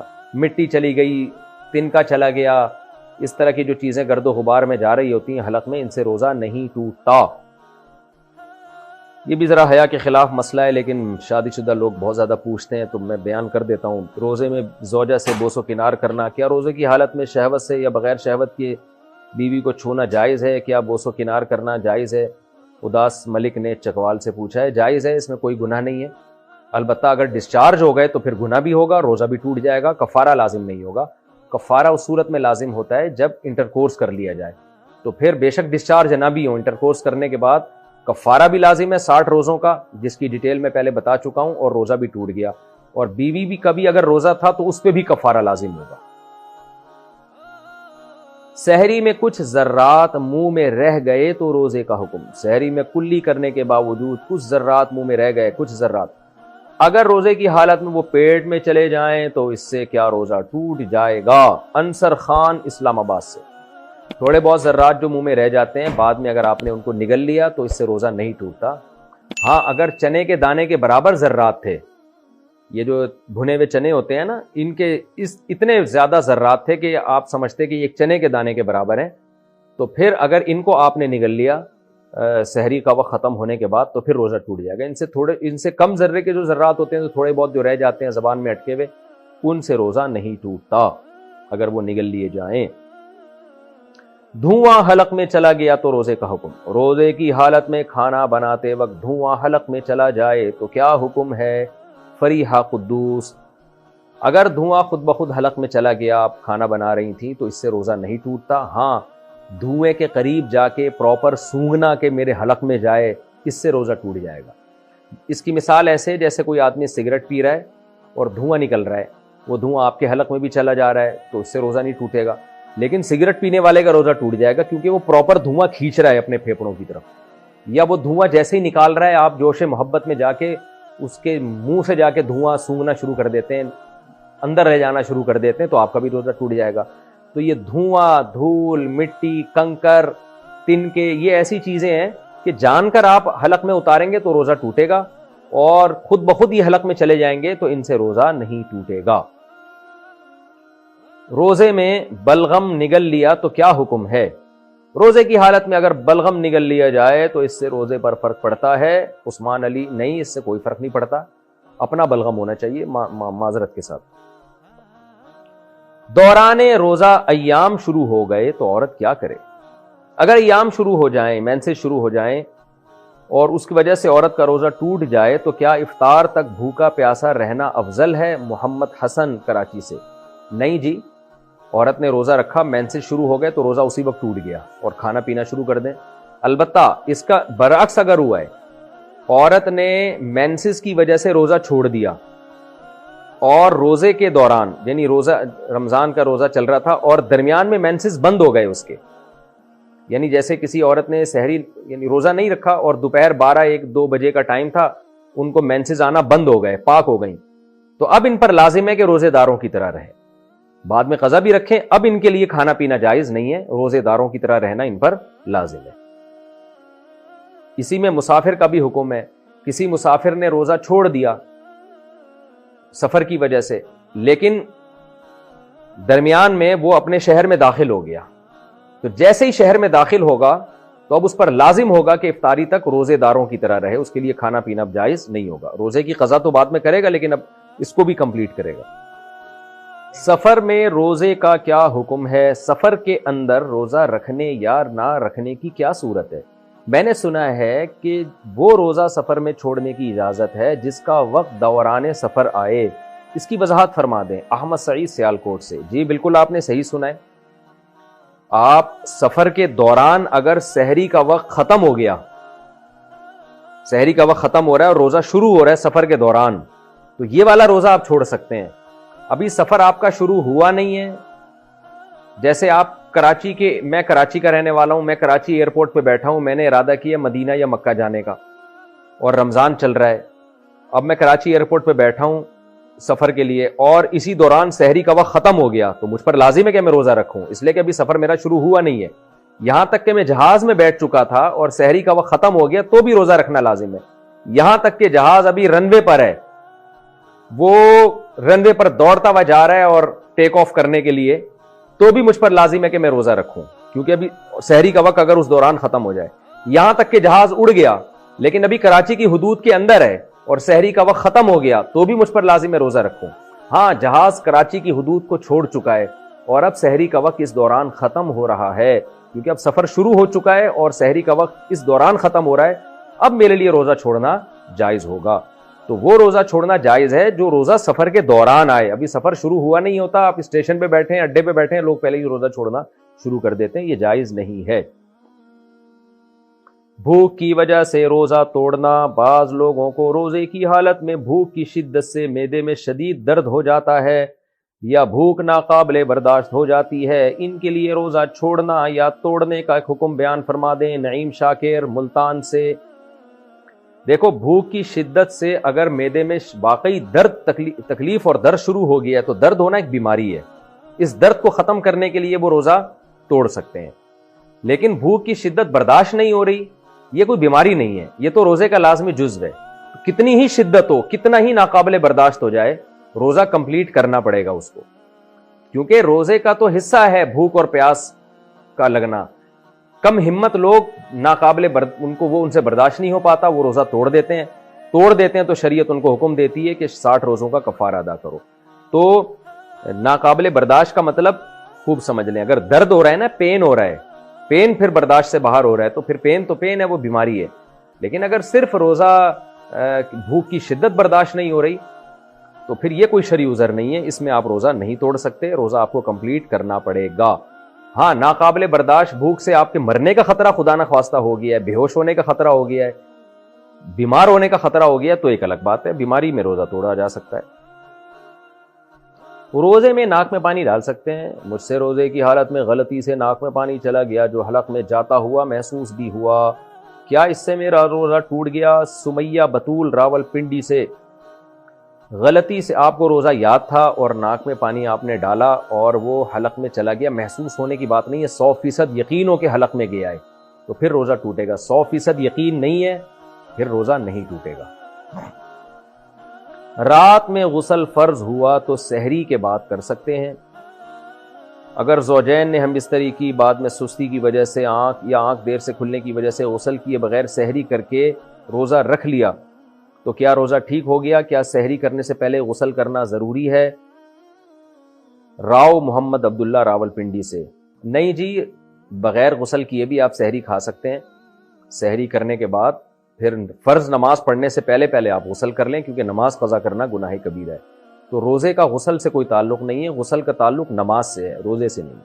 پاکستان سے دبئی پہنچے تو پتہ چلا وہاں روزہ تھا. میں پاکستان سے دبئی آیا تھا، پاکستان میں اس وقت روزہ نہیں تھا، اگلے دن روزہ تھا. میں جب دبئی پہنچا تو یہاں روزہ تھا، لیکن میں نے سحری نہیں کی، اس لیے روزہ نہیں رکھا میں نے. کیا وہ روزہ مجھے عید کے بعد قضا کرنا پڑے گا؟ محمد عامر دبئی سے. جناب محمد عامر صاحب، چونکہ آپ جب پاکستان میں تھے سحری کا وقت جو تھا وہ دبئی میں نہیں شروع ہوا، بلکہ راستے میں ہی سحری کا وقت شروع ہو گیا اور آپ نے روزہ نہیں رکھا. اور جب آپ دبئی پہنچے تو وہاں روزہ تھا. تو چونکہ آپ پہ یہ روزہ واجب نہیں ہوا تھا، واجب اس لیے نہیں ہوا تھا کہ سفر کے دوران آپ دبئی میں نہیں تھے، اس وقت سحری کا وقت ختم ہو چکا تھا دبئی پہنچنے سے پہلے ہی. چونکہ یہ روزہ سرے سے آپ پر لازم ہی نہیں ہوا تھا، آپ پاکستان کے حساب سے تھے اس وقت تک، تو جب لازم ہی نہیں تھا تو اس روزے کی قضا پھر آپ پر لازم نہیں ہوگی، کیونکہ روزے میں تجزی نہیں ہوتی، ٹکڑے ٹکڑے نہیں کیا جا سکتا روزے کے اجزاء کو. تو اس لیے روزہ کی قضا اس وقت لازم ہوتی جب آپ صبح صادق سے پہلے دبئی پہنچ جاتے، اور پھر دبئی میں آپ مسافر ہونے کی وجہ سے روزہ چھوڑ بھی دیتے تو بعد میں آپ پر قضا واجب ہوتی، اور اگر رکھ لیتے تو پھر رکھ لیتے. لیکن آپ چونکہ صبح صادق کے بعد دبئی پہنچے ہیں تو یہ روزہ شرعاً آپ پر لازم ہوا ہی نہیں تھا. جب لازم ہی نہیں ہوا تھا، اس کو سائنسی دنیا میں تو ایکسپلین نہیں کر سکتے. بھئی 4 روپے کا مطلب تو 4 روپے، لیکن برکت اللہ کی طرف سے ہوتی ہے. وہ 4 روپے میں آپ کے وہ کام ہو جائیں گے جو ایک آدمی کے 4 لاکھ میں نہیں ہو رہے ہوتے. تو اس لیے ہمیں یہ حکم نہیں ہے کہ ہم اللہ سے دولت مانگیں، کہیں بھی ہمیں یہ دعا نہیں سکھائی گئی ہے. ہمیں یہ سکھایا گیا اللہ ہمیں برکت دے دے، یعنی ہمارے کام سارے بن جائیں. اب جن کی نظر میں پیسہ ہی مقصد حیات ہے وہ تو کہتے ہیں اللہ ہمیں دولت دے دے. تو بھائی ہو سکتا ہے دولت ملے تمہیں اور بیماریاں تم پہ اتنی زیادہ آ جائیں کہ وہ دولت ساری بیماریوں میں خرچ ہو جائے، تمہارے خرچے ہی پورے نہ ہوں. یا دولت ملے دل تمہارا کنجوس ہو جائے اور تمہیں اتنی زیادہ بھی اتنی تھوڑی لگے. اس لیے علماء نے منع کیا ہے کبھی بھی دولت مت مانگو اللہ سے. یہ حدیث میں اور قرآن و سنت کے جو مزاج ہے نا اس کے خلاف ہے. ہاں کشادہ رزق حلال مانگو، رزق حلال کشادہ، یعنی آپ کی ضرورتیں ساری پوری ہوں، یہ اللہ سے دعا مانگنی چاہیے. برکت ہو، جتنا پیسہ ہے برکت والا مال ملے آپ کو تو یہ مانگنی چاہیے. تو برکت کا خلاصہ کیا نکلا؟ برکت کہتے ہیں خیر کثیر کو، اور یہ ہوتی صرف اللہ کی طرف سے، کسی اور کی طرف سے برکت ممکن ہی نہیں ہے، ناممکن ہے، کیونکہ یہ اسباب سے ہٹ کے ایک چیز ہے اور اسباب سے ہٹ کے کاموں کا مالک صرف اللہ ہوتا ہے. ہم جب کہتے ہیں نا فلاں بزرگ کی برکت سے یہ کام ہو گیا، تو اس میں اگر آپ کی نیت یہ ہے کہ برکت اللہ ہی کی طرف سے ہے، برکت تو اللہ کی طرف سے، لیکن اللہ کے نیک بندے نے ایک کام کیا تو اللہ کی مدد شامل حال ہو گئی، وہی کام کوئی دوسرا بندہ کرتا تو مدد شامل حال نہ ہوتی. اگر یہ نیت ہے تو پھر تو ٹھیک ہے. لیکن اگر آپ کی نیت یہ ہے کہ بزرگ ہی بابرکت ہیں، یعنی ان کے ہاتھ میں وہ برکتوں کے مالک ہیں، وہ اپنے ارادے سے برکت پیدا کر دیتے ہیں، تو پھر یہ شرکیہ نظریہ ہوگا. مفتی صاحب، ہم غیر مسلم ممالک میں رہتے ہیں، ہمارے کوچنگ کی ٹائمنگ 2 سے 9 تک ہے، تو ہم نماز کس طرح پڑھیں؟ بینچ پر بیٹھ کر نماز پڑھ سکتے ہیں کیا؟ 2 بجے سے لے کے رات 9 بجے تک آپ کو نماز میرے بھائی پڑھنی پڑے گی. نماز کسی قیمت میں معاف نہیں ہے. فرعون جب ظلم کیا کرتا تھا بنی اسرائیل پر، نماز پڑھتا ہوا دیکھتا کسی کو مار دیتا تھا، تو اللہ نے اس وقت بھی نماز معاف نہیں کی ہے. اللہ نے فرمایا وَجْعَلُوا بُيُوتَكُمْ قِبْلَةً، گھروں میں چھپ کے نماز پڑھو، نماز مت چھوڑو.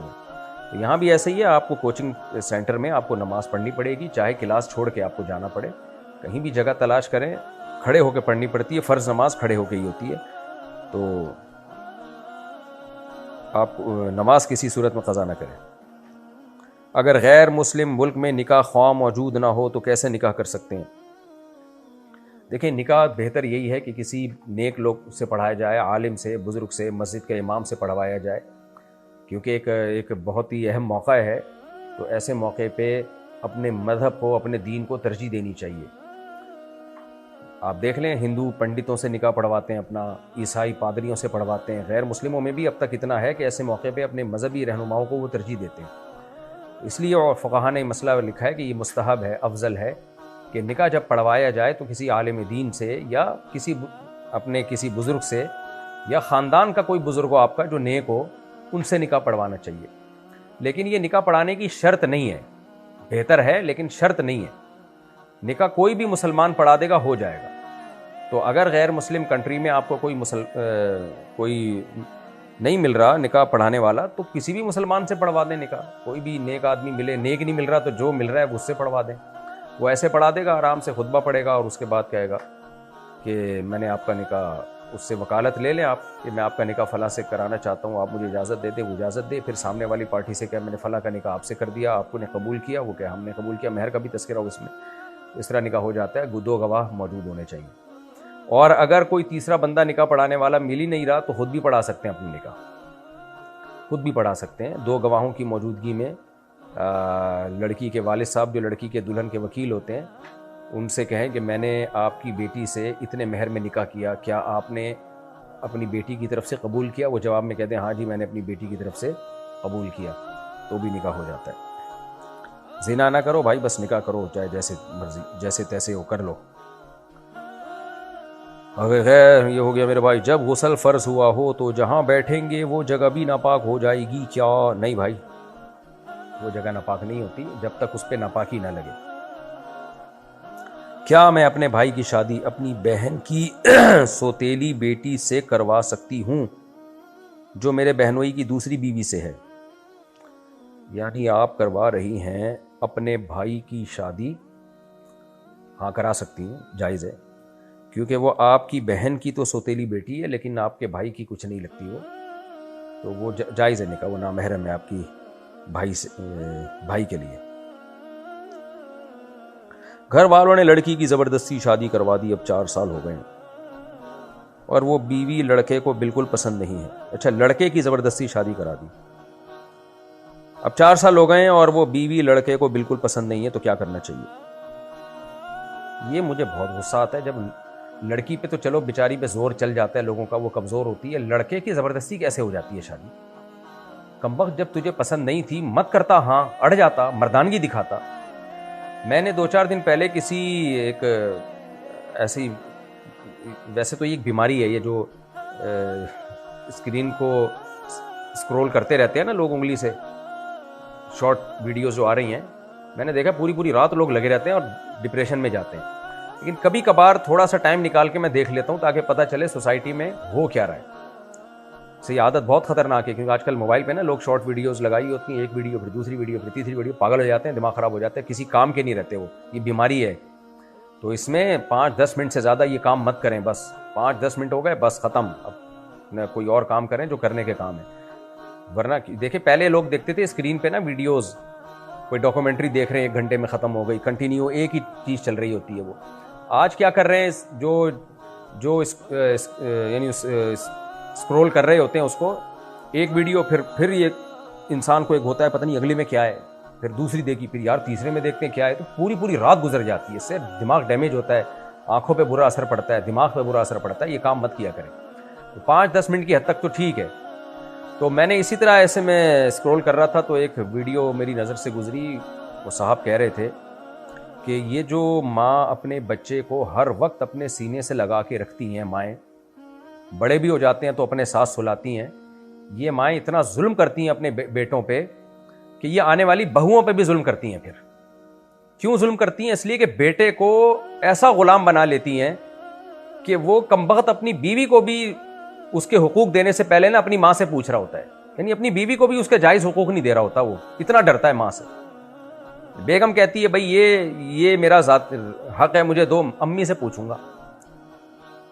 بھائی یہ فلاں جگہ آپ کا نکاح کرنا چاہ رہے ہیں ہم، اچھا رشتہ ہے، امی سے پوچھوں گا. ہر چیز امی سے. تو خود کیا کرے گا؟ خود کیا کرے گا؟ تو ایسے مردوں پہ ان کی بہنیں، ان کی مائیں اتنی حاوی ہوتی ہیں کہ پھر وہ آنے والی لڑکی پہ ظلم کرنا شروع کر دیتے ہیں. مرد کو اللہ نے مرد اس لیے بنایا ہے کہ وہ ہر جگہ اسٹینڈ لے سکے. بھائی یہ ماں کے حقوق ہیں، اس کی یہ لمٹ ہے، یہ بیوی کے حقوق ہیں. اور اس کی یہ لمٹ ہے، نہ بیوی کو اس سے آگے بڑھنے کی اجازت، نہ بہنوں کو اس سے آگے بڑھنے کی اجازت، نہ ماں کو اس سے آگے بڑھنے کی اجازت۔ اللہ نے عورت کو آدمی کے حوالے کیا ہے، یعنی بیوی کو مرد کے حوالے کیا ہے۔ اللہ کو پتا تھا مرد ہے تو یہ اس کے حقوق پورے کرے گا، اپنی ماں کے بھی پورے کرے گا، اس کے بھی پورے کرے گا، اور کسی کے دباؤ میں آ کے کسی پہ ظلم نہیں کرے گا۔ لیکن وہ لڑکا اگر ماں کی گود میں ہی پل پل کے بڑا ہو جائے نا، تو وہ کمبخت کسی کے حقوق پورے نہیں کرے گا، وہ آخری وقت تک امی امی ہی کہتا رہے گا۔ میں بیانات میں ایک واقعہ سناتا ہوں، ایک صاحب نے مجھے رشتے کا بولا ہوا تھا، اس وقت میں کرا دیا کرتا تھا، اب تو نہیں کراتا رشتے، مجھے انہوں نے بولا ہوا تھا کہ جی وہ رشتہ بتائیں، میں جو رشتہ بتاتا امی سے پوچھ کے بتاؤں گا۔ تو میں نے کہا بھائی تو اس قابل نہیں ہے، امی سے پوچھیں ضرور، امی ماں ہے، مشورہ لیں، لیکن فیصلہ آپ نے کرنا ہے، فیصلہ آپ نے کرنا ہے ہر چیز میں امی۔ پھر میں نے کہا یار تو شادی کے بعد بھی جب بیوی کسی کام کا بولے گی جو اس کا جائز حق ہے تو کہے گا امی سے پوچھ کے بتاؤں گا۔ تو یہ امی نہیں ہوئی، یہ تو پاکستان کے آرمی چیف، استغفر اللہ، یہ تو بالکل چیف آف، پھر وہی میرے منہ سے غلطی سے نکلنے لگا، یہ تو امی نہیں ہوئی، یہ تو آپ کے گویا کہ سب کیا ہو گئی، اب آپ خود سوچ لیں کیا ہو گئی۔ تو امی کو امی سمجھیں، امی کو امی جیسے حقوق دیں، لیکن مرد کو اللہ نے مرد اس سے بنایا جب وہ عاقل بالغ ہو جائے تو کچھ فیصلے اس نے خود کرنے ہیں۔ تو اس لیے یہ بہت بری حرکت ہے کہ آپ جناب وہ زبردستی شادی کرا دی اور آپ نے کر لی، اب آنے والی لڑکی پہ آپ ظلم زیادتی کر رہے ہو، وہ بھی 4 سال سے۔ اب آپ کی سزا یہ ہے کہ میرا تو مشورہ یہی ہے کہ بھگتو، آپ کو اس وقت جانا چاہیے، کیونکہ 4 سال کے بعد اس لڑکی کو طلاق دیں گے، اس کا بڑا مسئلہ خراب ہو جاتا ہے پھر۔ بہرحال طلاق دینا ناپسندیدہ ہونے کے باوجود جائز ہے، لیکن ناپسندیدہ ہے، شرعی طریقے سے اگر دی جائے تو حرام نہیں ہے۔ اب اس میں دیکھنا پڑتا ہے، بعض دفعہ اتنی زیادہ بیوی سے نفرت کر رہا ہوتا ہے کہ اس کے حقوق بہت زیادہ پامال ہو رہے ہوتے ہیں، ایسی صورت میں تو یہ کہا جاتا ہے بھائی چھوٹا نقصان یہ زیادہ بہتر ہے بڑے نقصان سے، تو ایسی صورت میں تو ڈیورس دینا زیادہ بہتر ہے کہ اس کی زندگی تباہ نہ کرو، کیونکہ اس میں رکھنے میں زیادہ برباد ہو رہی ہوتی ہے وہ۔ تو اب یہ کسی کی کہ جو انڈیویجول لائف ہے اس کے بارے میں میں جب تک فیصلہ نہیں کر سکتا، کوئی مشورہ نہیں دے سکتا جب تک یقینی طور پر ہمیں پتہ نہ چلے، تو اس لیے بہتر یہی ہے کہ اب آپ برداشت کریں۔ میں تو یہی مشورہ دوں گا، باقی اپنے حالات بتا کے کسی اور مولانا سے یا کسی سمجھدار آدمی سے جو آپ کے قریب رہتے ہیں ان سے دوبارہ مشورہ لے لیں۔ اس سوال کو میں نے ذرا طول اس لیے دے دیا ہے، جواب میں ٹائم اس لیے لگا دیا ہے کہ یہ بہت زیادہ پوچھے جانے والا سوال ہے، اور آج کل گھروں میں یہ بہت ہو رہا ہے کہ زبردستی شادی کرا دی، پھر بیوی سے محبت ہی نہیں کر رہے ہوتے، اس کی زندگی تباہ کرتے ہیں۔ دوسرا آپشن یہ بھی ہے بھائی ایک اور شادی کر لو، اس سے بھی محبت ہو جائے گی انشاءاللہ، کیونکہ جب ایک ہی بیوی ہوتی ہے زندگی میں تو آدمی کہتا ہے پوری میرے حساب سے ہو، تو وہ ایسا کون ملتا ہے بھائی دنیا میں کسی کو؟ تو آپ ایک اور شادی کر لیں گے تو اس کے عیب برداشت کرنا آپ کے لیے آسان ہو جائے گا۔ اسکول میں چھوٹے بچوں کو پڑھانے کے لیے پرنٹڈ تصویر کا استعمال کر سکتے ہیں، کچھ چیزیں بچوں کو دکھا کر سمجھائی جاتی ہیں، اس میں پھر ان تصویروں کا استعمال کرنا پڑتا ہے۔ حتی الامکان جاندار کے چہرے کی تصویر نہ بنائے، یہ ناجائز اور حرام ہے۔ تو ہاں الگ سے سمجھانے کے لیے آنکھ بنا دی، ناک الگ بنا دی، لپس الگ بنا دیے اور دانت الگ بنا دیے، یہ جائز ہے۔ اگر کسی شرعی عذر کی وجہ سے مسجد نہ جا سکتے ہوں تو کیا گھر میں نماز پڑھنے سے مسجد والا ثواب ملے گا؟ دیکھیں شرعی عذر کی وجہ سے اگر مسجد نہیں جا سکتے تو نیت کا ثواب ضرور ملے گا، لیکن علماء کہتے ہیں کہ کسی عمل کی توفیق مل جانے سے جو برکتیں ملتی ہیں وہ اس عمل کی توفیق نہ ملنے سے برکتیں نہیں ملتی۔ یہ جو حدیث میں آتا ہے نا جس کی نیت تھی اور کام نہ کر سکا تو بھی ثواب ملتا ہے، تو ملتا ہے ثواب کیونکہ اس کی نیت تھی، اب شرعی عذر کی وجہ سے نہیں جا رہا، لیکن جو عملی طور پر کر رہا ہے اس کے درجات بہرحال بلند ہوتے ہیں۔ تو اس لیے اگر کوئی شرعی عذر کی وجہ سے گھر میں نماز پڑھتا ہے تو اللہ سے امید ہے اس کو جماعت کا ثواب ملے گا، لیکن اگر یعنی وہ لوگ جو پریکٹیکلی نماز میں شریک ہیں ان کو جو برکتیں مل رہی ہیں اس لیول کی برکتوں سے بہرحال یہ محروم ہو جائے گا۔ یہ مضامین بھی احادیث سے ثابت ہے، جو میں آپ کے سامنے میں نے بتایا نا، کیا نیت کا الگ ثواب ہوتا ہے لیکن پریکٹیکلی عمل کی توفیق مل جائے اس کی الگ برکتیں ہوتی ہیں، اس سے بہرحال وہ محروم رہے گا۔ اگر لڑکے کے عقیقے میں ایک گائے کر دیں تو عقیقہ ہو جائے گا؟ حدیث میں ایک گائے کر دیں؟ بھئی ایک گائے میں تو 2 2 4 2 6 اور ایک 7 حصے ہوتے ہیں، تو اس میں تو آپ کے 3 بیٹے اور ایک بیٹی نمٹ جائیں گے، یعنی ایک گائے میں 2 حصے ایک بیٹے کی طرف سے ہو جائیں گے، تو ایک گائے میں 7 بیٹیوں کے عقیقے ہو سکتے ہیں، 3 بیٹے اور ایک بیٹی کا عقیقہ بھی ہو سکتا ہے، تو نہ صرف ہو جائے گا بلکہ بہت خاندانی طریقے سے ہو جائے گا۔ کیا فیک آئی ڈی بنا کر اور فیک نام رکھ کر بزنس کرنا جائز ہے؟ دیکھیں، فیک آئی ڈی یا فیک نام رکھ کے اس لیے بزنس کر رہے ہیں کہ آپ اپنی پرائیویسی پر لوگوں کو مطلع نہیں کرنا چاہتے، آپ نہیں چاہتے کہ میں لوگوں کے سامنے آؤں، بعض دفعہ مسائل ہوتے ہیں، تو جائز ہے پھر، کیونکہ اس میں کسی کو کوئی نقصان نہیں ہے۔ اور کوئی بھی آپ سے پوچھ رہا ہے نام کیا ہے، بھائی میرا نام جو ہے نا، میں یہ اس نام سے آپ مجھے پکاریں جو میں نے آئی ڈی پہ شو کیا، یہ کہہ دیا کریں اس کو، یہ جھوٹ نہ بولیں کہ میرا اصل سچی مچی کا نام ہی ہے یہ، بھائی آپ سے میرا جو رابطہ ہوگا وہ اس نام کے ساتھ ہوگا۔ تو اگر اس میں کوئی کسی کو نقصان نہیں ہے، کوئی دھوکہ نہیں ہے، تو جائز ہے، یہ کوئی حرج نہیں ہے۔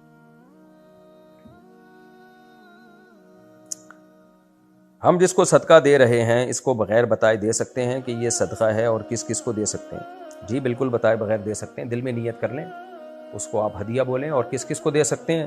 نفلی صدقہ تو کسی بھی خیر کے کام میں لگ سکتا ہے، مسجد کی تعمیر میں بھی لگ سکتا ہے، مدرسے میں بھی لگ سکتا ہے، سڑکیں بنانے میں بھی لگ سکتا ہے، درخت لگانے میں بھی لگ سکتا ہے، غریب کی مدد میں بھی لگ سکتا ہے۔ البتہ زکوٰۃ اور صدقہ فطر یعنی فطرانہ، اس میں یہ ضروری ہے کہ آپ غریب ہی کو دیں اور اس کو مالک بنائیں، اس کے علاوہ کسی اور جگہ پہ نہیں لگ سکتی زکوٰۃ اور صدقہ فطر۔ جب قرآن پڑھا جا رہا ہو تو خاموشی سے سننے کا حکم ہے، تو جب فجر کی نماز کھڑی ہو جاتی ہے تو سنتیں کیوں پڑھی جاتی ہیں؟ اسی ہال میں فجر کی سنتیں پڑھنا تو جائز نہیں ہے جہاں جماعت ہو رہی ہے، لیکن یہ جو قرآن کے بارے میں آتا ہے کہ جب قرآن پڑھا جائے خاموشی سے سنو، یہ ہر ایک کے لیے حکم نہیں ہے۔ کہیں بھی اگر تلاوت لگی ہوئی ہو ٹیلی ویژن پہ یا کہیں انٹرنیٹ پہ، تو سب پہ سننا واجب نہیں ہے۔ یہ آیت ان لوگوں کے بارے میں نازل ہوئی ہے، یعنی اس کے مختلف شان ورود احادیث میں بیان کیے گئے، ان سب میں قدر مشترک جو چیز ہے وہ یہ ہے کہ جہاں سنانے کی نیت سے قرآن پڑھا جائے اور سننے کی محفل ہو تو ان لوگوں پر واجب ہوتا ہے۔ جیسے ہم کسی قاری کو بلائیں کہ آپ قرآن پڑھیں اور ایک محفل لگ جائے، تو وہاں جب قاری قرآن کی تلاوت کرے گا تو اس محفل میں موجود سب لوگوں پر قرآن سننا فرض ہوگا۔ اس طرح خطبے میں جب قرآن پڑھا جاتا ہے تو جو خطبہ سننے کے لیے آئے ہوئے ہیں ان سب پہ واجب ہوگا کہ وہ اس آیت کو، اس قرآن کو سنیں اور باتیں نہ کریں۔ اسی طرح نماز جب قائم ہوتی ہے تو جو امام تلاوت کرتا ہے وہ پبلک کے لیے نہیں کرتا، وہ مقتدیوں کے لیے تلاوت کر رہا ہوتا ہے، جتنے پیچھے مقتدی کھڑے ہوئے ہیں ان کے لیے تلاوت ہوتی ہے۔ تو قرآن سننا بھی ان لوگوں پر واجب ہوتا ہے جو نماز سے باہر ہیں، ان پر امام کی تلاوت سننا واجب نہیں ہوتا۔ تبھی آپ نے دیکھا ہوگا امام قرآن کی تلاوت کر رہے ہیں، پیچھے لوگ نماز میں ہاتھ باندھے کھڑے ہیں اور پیچھے وضو خانے میں لوگ باتیں کر رہے ہوتے ہیں، تو ان باتیں کرنے والوں پہ یہ فتویٰ نہیں لگایا جائے گا کہ یہ قرآن نہیں سن رہے، ان کو گناہ مل رہے ہیں۔ ہاں ویسے کہا جائے گا کہ یار جب قرآن ہو رہا ہے تو آپ باتیں کر کے ڈسٹرب کیوں کر رہے ہو نمازیوں کو، وضو کے دوران باتیں کرنا ویسے بھی ناپسندیدہ عمل ہے، لیکن یہ آیت اس پہ فٹ نہیں کی جائے گی۔ تو اگر فجر کی جماعت کھڑی ہوئی ہے اور کوئی شخص اسی ہال کے اندر 2 سنتیں پڑھ رہا ہے تو اس 2 سنتیں پڑھنے والوں کو منع تو کیا جائے گا کہ جس جگہ جماعت ہو رہی ہے وہاں دوسری نماز جائز نہیں ہے، اس بیس پہ تو منع کیا جائے گا، لیکن یہ نہیں کہا جائے گا کہ قرآن پڑھا جا رہا ہے اور تم اس کو سن نہیں رہے اور قرآن کی اس آیت کی مخالفت کر رہے ہو جس میں اللہ نے حکم دیا اذا قرئ القرآن فاستمعوا له وانصتوا۔ یہ دلیل نہیں اس وقت بنتی، کیونکہ یہ دلیل ان لوگوں پہ فٹ بیٹھتی ہے جو نماز میں امام کے پیچھے اس نماز میں شریک ہوں، ان پر واجب ہے کہ وہ سنیں اور امام کے پیچھے خاموش رہیں۔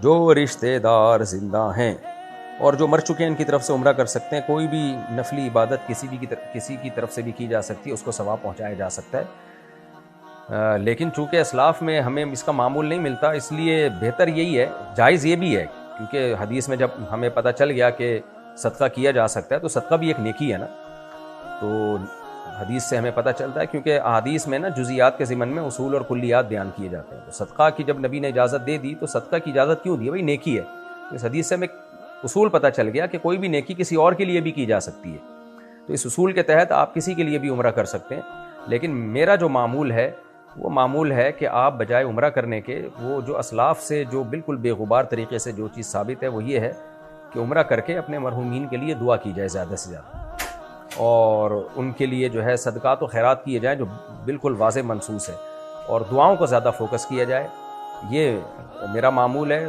باقی کوئی عمرہ بھی کرتا ہے تو بھی ٹھیک ہے، اس کے ناجائز ہونے کی کوئی دلیل نہیں ہے۔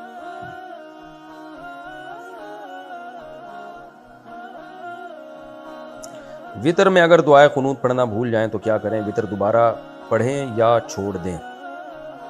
دعائے قنوت واجب ہے، یعنی مطلق دعا کوئی بھی دعا ہو وہ واجب ہے، اور دعائے قنوت پڑھنا سنت مؤکد ہے۔ اب دعائے قنوت میں اللہم اہدنا فیمن ہدیت والی بھی پڑھ سکتے ہیں، اور اللہم انا نستعینک کا والی بھی پڑھ سکتے ہیں. دونوں میں سے کوئی بھی پڑھ لیں تو سنت مؤکدہ ادا ہو جائے گی, لیکن ہمارے نزدیک افضل ہے اللہم انا نستعینک کا. اس کے دلائل کیا ہیں اس پہ میں کلپ ریکارڈ کروا چکا ہوں, اس لیے یہ دعا یاد کرنی چاہیے. اور اگر کسی نے مطلق دعا پڑھ لی رب اغفر وارحم وانت خیر الراحمین یہ پڑھ لی, ربنا آتنا والی پڑھ لی, تو بھی واجب ادا ہو جائے گا. اور سرے سے پڑھی نہیں ہے تو پھر سجدہ سہو کرنا پڑے گا اس کو. سجدہ سہو اگر نہیں کیا تو پھر نماز دوبارہ پڑھنا واجب ہے. لڑکی سے حرام ریلیشن شپ رکھا, پھر پتہ چلا کہ اس لڑکی سے شادی نہیں ہو سکتی, کیا اس سے ریلیشن شپ توڑ سکتے ہیں؟ اس کو بہت دکھ ہوگا, کیا اس کا گناہ تو نہیں ہوگا؟ حرام ریلیشن شپ رکھنا بہت بری حرکت ہے, چاہے آپ نے اس سے شادی کرنی ہو یا نہ کرنی ہو. یہ آج کل سیکولر لبرل لوگ ہیں اور آج کل سیکولر انٹیاں اس چیز کو پروموٹ بھی کر رہی ہیں کہ جی ہم کسی اجنبی آدمی سے کیسے شادی کر لیں جس کو کبھی دیکھا نہ ہو, جس کے قریب کبھی رہے نہ ہو. ارینج میرج کی مخالفت کر رہی ہوتی ہیں اس طرح کی انٹیاں آ کے آج کل مختلف پروگرامز میں. تو کیونکہ ظاہر ہے الخبیثات للخبیثین, قرآن کہتا ہے ناپاک مردوں کو ناپاک عورتوں میں, ناپاک عورتوں کو ناپاک مردوں میں دلچسپی ہوتی ہے. اسلامی سوسائٹی میں صدیوں سے ارینج میرج ہوتی رہی ہیں جو بڑی کامیاب ہوتی رہی ہیں. تو اب ٹھیک ہے محبت کی شادی بھی ٹھیک ہے, لیکن محبت کا مطلب کیا ہے؟ آپ کو کوئی پسند آیا آپ نے نکاح کر لیا, یہ نہیں کہ پہلے اس سے انڈرسٹینڈنگ ہوگی, گپ شپ لگے گی, پھر بہت ایک دوسرے کلوز آئیں گے, ایک دوسرے کو سمجھیں گے. وہی گدے گھوڑوں والا نظام جو مغربی دنیا میں ہے, سمجھتے سمجھتے 50 سال ہو جاتے ہیں, حرام بچے پیدا ہوتے ہیں اور کمبخت اس کے بعد جا کے شادی کر رہے ہوتے ہیں. ہماری سوسائٹی میں بھی جو لبرل انٹیاں ہیں اور لبرل لوگ ہیں وہ اسی کلچر کو پروموٹ کرنا چاہتے ہیں. تو اٹھا کر پھینک دو باہر گلی میں, نئی تہذیب کے انڈے ہیں گندے. تو اس لیے یہ حرام ریلیشن جو آپ نے رکھا یا کسی نے بھی رکھا کبیرہ گناہ کا مرتکب ہوا. لوگ کہتے ہیں ہم تو اس سے شادی کر رہے ہیں. بھائی شادی کرو نہ کرو آپ کے لیے حرام ریلیشن حرام ہی رہے گا. منگیتر کی اسلام میں کوئی حیثیت نہیں. جب تک وہ بیوی نہیں بن جاتی تو وہ آپ کے لیے بالکل اجنبی ہے. منگیتر کا اسلام میں کوئی تصور, یعنی منگنی کا تو کوئی تصور ہی نہیں ہے, نہ منگیتر کا کوئی تصور ہے. تو اس لیے آپ نے اس سے حرام ریلیشن رکھا, آپ شادی کریں نہ کریں, اگر بعد میں پتہ چلا اس سے شادی نہیں ہو سکتی تو بہرحال آپ اس سے رشتہ توڑ دیں. جتنی زیادہ ڈپریشن میں جائے گی اتنا زیادہ آپ کو ثواب ملے گا, اور وہ آپ سے رشتہ توڑے گی, آپ جتنا ڈپریشن میں جائیں گے اس کو آپ کو تڑپانے کا اتنا ہی زیادہ ثواب ملے گا. میاں بیوی ایک دوسرے کو خوش کرتے ہیں, اللہ خوش ہوتا ہے. زانی ایک دوسرے کو خوش کرتے ہیں, زانیہ کو اللہ ناراض ہوتا ہے. تو اس لیے الحب فی اللہ والبغض فی اللہ, ہماری محبت بھی اللہ کے لیے, ہماری نفرت بھی اللہ کے لیے. تو اس لیے گرل فرینڈ بوائے فرینڈ ایک دوسرے کا جتنا دل دکھائیں گے اللہ اتنا خوش ہوگا. تو ان کو اس ریلیشن کو اللہ کی خاطر ذبح کر دیں, قربان کر دیں. اور جس نے کھمبے سے لٹکنا ہے لٹک جائے, جا کے برباد ہو جائے. ہم نے جوتے پہنے ہوئے ہوں مثال کے طور پر گاڑی میں یا باہر ہوں تو قرآن پڑھ سکتے ہیں؟ جی پڑھ سکتے ہیں بھائی, جوتے پہن کے بھی پڑھ سکتے ہیں. قرآن پڑھ لیا کریں اس بہانے. آداب کے چکر میں لوگوں نے قرآن پڑھنا ہی چھوڑ دیا ہے. اتنا زیادہ اس کو سر پہ مسلط کیا ہوا ہے نا کہ قرآن ہی نہیں پڑھتے اس چکر میں. ہاں کوئی احترام میں جوتے اتار لے تو بڑی اچھی بات ہے, لیکن بعض دفعہ اس چکر میں پڑھ ہی نہیں پاتے لوگ, قرآن کی تلاوت ہی نہیں کر پاتے. جب کسی شخص کا حادثے میں انتقال ہو جاتا ہے تو اس کی کمپنی کچھ پیسے دیتی ہے, تو ان پیسوں کا کیا حکم ہے, وہ کس کو دیے جائیں؟ سبحان اللہ. بھائی صاحب پیسے کمپنی دے رہی ہے تو کمپنی سے پوچھو کس کو دے رہے ہو تم. ایک آپ کے پاس کوئی بندہ آیا اور اس نے آپ کو پیسے دیے اور آپ مجھ سے پوچھ رہے ہیں یہ کس کو دوں پیسے, تو میں بولوں گا جس نے پیسے دیے اس سے پوچھو بھائی کس کے لیے دیے. تو کمپنی سے پوچھیں, کمپنی نے جس کے لیے یہ پیسے دیے ہیں تو اسی کو دیے جائیں گے یہ پیسے. مفتی صاحب میں اسلام آباد میں جاب کرتا ہوں اور ہر ہفتے گھر جاتا ہوں. میرا گھر 80 کلومیٹر دور ہے, تو کیا اس میں قصر نماز پڑھوں گا؟ جب گھر جائیں گے تو پوری نماز پڑھیں گے شہر میں داخل ہوتے ہی. لیکن شہر سے باہر نکل کے اگر آپ کی جاب 80 کلومیٹر ہے, گھر سے نہیں شہر کے باہر سے اگر 80 کلومیٹر ہے تو پھر آپ شہر سے باہر نکلتے ہی قصر نماز پڑھیں گے آپ. چھوٹے بچے بغیر وضو کے نماز پڑھ لیتے ہیں, کس عمر سے بچوں کو وضو کرا کے نماز پڑھی جائے؟ کم سے کم 7 سال کی عمر ایسی ہے جس میں بچوں کو پابند کیا جائے گا کہ اب وہ بغیر وضو نماز نہ پڑھیں. 7 سال سے پہلے تو بغیر وضو ہی پڑھ رہے ہوتے ہیں, ایسے آڑے ترچے ہو رہے ہوتے ہیں, ان کے سردے بھی عجیب و غریب قسم کے ہوتے ہیں, سلام پہرے الٹا پھیر رہے ہوتے ہیں, پھر سیدھا پھیر رہے ہوتے ہیں, یہ والی انگلی کی بجائے یہ والی انگلی اٹھ. بچوں کی تو نماز دیکھ کے آدمی کو ایسا سکون ملتا ہے, مزہ آتا ہے. میں تو گھر میں کوشش کرتا ہوں جب میں گھر میں نماز پڑھوں تو ایک آدھ بچے کو لازمی میں جائے نماز پہ اپنے ساتھ لے کے آتا ہوں. آپ کہہ سکتے ہیں اس سے تو نماز میں خلل بڑھتا ہے. بھائی آپ کا خلل بڑھتا، دھیان بڑھتا ہے، آپ کا بڑھتا ہوگا دھیان، ہمیں تو اور مزہ آتا ہے اور اللہ کی محبت دل میں پیدا ہوتی ہے کہ اللہ کتنی تو نے ہمیں یہ نعمتیں دی ہیں کہ ان کو دیکھ کے کیسی آنکھیں ٹھنڈی ہو رہی ہیں. بچے بہت پیارے لگتے ہیں نماز پڑھتے ہوئے، ایسا مزہ آتا ہے. پھر ان کی نماز چھوٹتی بھی نہیں ہے. بچہ رکوع میں ہوگا، کوئی چیز یاد آئے گی، وہیں سے اٹھ کے چلا جائے گا اور وہیں سے شروع کر دے گا. ایسی پاورفل ان کی نماز ہوتی ہے، کسی چیز سے بھی نہیں ٹوٹتی. بعض دفعہ آپ کے سامنے کھڑے ہو کر نیت باندھ لیں گے، بالکل ہی قبلے کی طرف ان کی پشت ہوگی، پھر بھی نماز ان کی قبول ہو جاتی ہے. تو اتنا اچھا لگتا ہے بچوں کو نماز پڑھتا دیکھ کے. دعا مانگ رہے ہوتے ہیں اور مقابلے چل رہے ہوتے ہیں. 2-3 بچے اکٹھے ہوں نا پھر مزہ آتا ہے. جن کے گھروں میں ایک بچے ہیں وہ مزہ نہیں ہے. تو 2-3 بچے مصلی پہ اکٹھے ہوں، پھر آپ دیکھو ان کی نماز دیکھو، ایسا مزہ آتا ہے ان کو دیکھ کے، اور زیادہ دل لگتا ہے نماز میں. تو اس لیے ہاں، جب 7 سال کا ہو جائے تو پھر اس کو وضو کا حکم دیں. بغیر وضو پڑے گا تو بھی اس کو لوٹانے کا حکم نہیں دیا جائے گا، لیکن اس کو عادت ڈالنے کے لیے وضو کا حکم دیا جائے گا کہ بیٹا وضو کر کے نماز پڑھ لیا کرو. ایسا نہ ہو پھر بڑا ہو کر بھی بغیر وضو کے ہی پڑھتا رہے. لیکن شرعاً اس کے لیے جائز ہے، یعنی اگر وہ بغیر وضو پڑھ لے تو آپ کو کوئی گناہ نہیں ہوگا. بغیر وضو وہ قرآن کو ہاتھ بھی لگا دے تو بھی کوئی گناہ نہیں ہے، کیونکہ بچہ، اتنا چھوٹا بچہ جو ہے وہ شرعی حکام کا مکلف نہیں ہے. لیکن عادت ڈالنے کے لیے اس کو کہا جائے گا کہ وضو کر کے قرآن کو ہاتھ لگایا کرو. کیا مکڑیوں کو مارنا جائز ہے؟ مکڑی گھر میں جالے بناتی ہے. بلا وجہ کسی بھی جانور کو مارنا جائز نہیں ہے.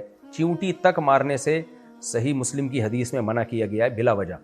لیکن اگر کوئی وجہ ہو تو پھر مار سکتے ہیں، کیونکہ انسان پہلے ہے بھائی، جانور بعد میں. جانور ہمارے لیے بنے، ہم جانوروں کے لیے نہیں بنے. تو اس لیے مکڑی اگر گھر میں جالے بنا لی ہے تو پھر آپ اس کو مار سکتے ہیں کوئی بھی اسپرے وغیرہ کر کے، کیونکہ ہم نے گھر اپنے لیے بنایا، مکڑیوں کے لیے نہیں بنایا. قبلہ اول کی طرف پیر کر کے سونا جائز ہے یا نہیں؟ جائز ہے بھائی.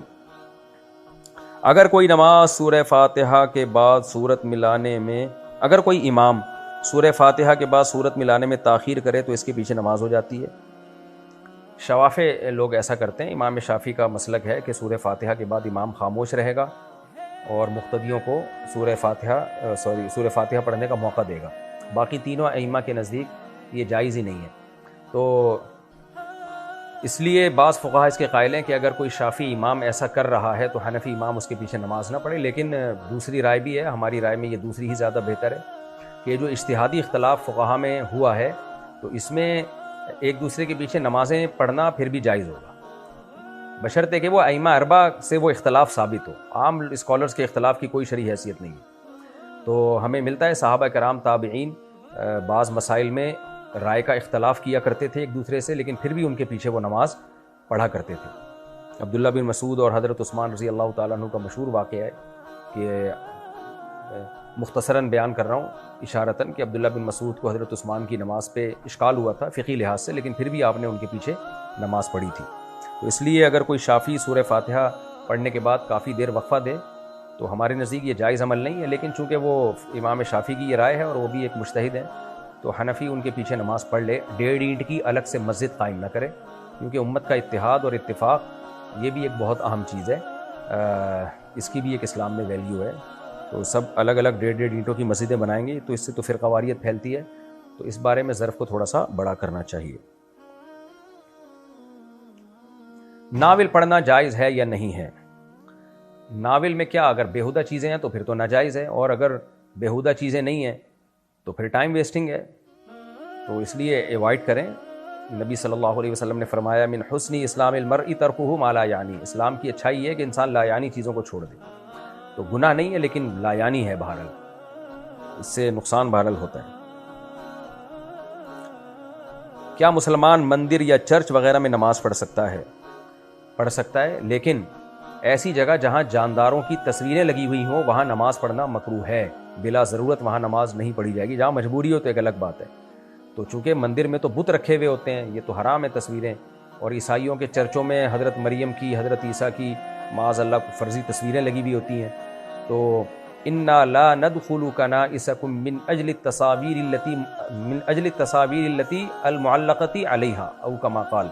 حضرت عمر رضی اللہ تعالی عنہ سے یہ روایت ہے کہ ہم من اجل التصاویر المعلقۃ علیہا، کہ ہم تمہارے چرچوں میں اس لیے نہیں جاتے کہ ان تصویروں کی وجہ سے جو وہاں لٹکی ہوئی ہوتی ہیں. تو تصویر والی جگہ جو جانداروں کے چہروں کی تصویریں ہوتی ہیں خاص طور پہ ہاتھ سے بنائی ہوئی، اسلام میں کوئی پسندیدہ کام نہیں ہے، ایسی جگہ نماز پڑھنا مکروہ ہے، تحریمی ہے، واجب الادا ہے، لیکن مجبوری ہو کوئی اور جگہ نہ ہو تو ایک الگ بات ہے۔ ہم اٹلی میں ایک ہوٹل میں ٹھہرے ہوئے تھے، تو وہاں ایسی بڑی بڑی تصویریں لگی ہوئی تھیں جانداروں کے چہروں کی، اور بالکل، تو ہم نے کیا کیا، نماز کے وقت ان کو چادر سے ڈھانپ دیا، بیڈ پہ جو چادر پڑی تھی ان کو ڈھانپ دیا ہم نے۔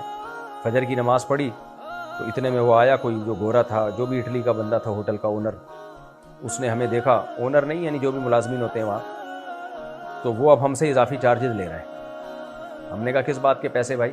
وہ کہہ رہے یہ جو آپ نے چادر ہے نا جو بستر پہ استعمال ہونی تھی، اس کا آپ نے ایکسٹرا یوز کیا ہے، یا آپ نے تصویروں پہ ڈالی ہوئی ہے، اس کے الگ سے پیسے دو۔ خیر وہ ہمارے جو دوست تھے ان کا بڑا پھڈا ہوا، انہوں نے چل یہاں سے، تیرے کو الگ پیسے دیں گے اس کے۔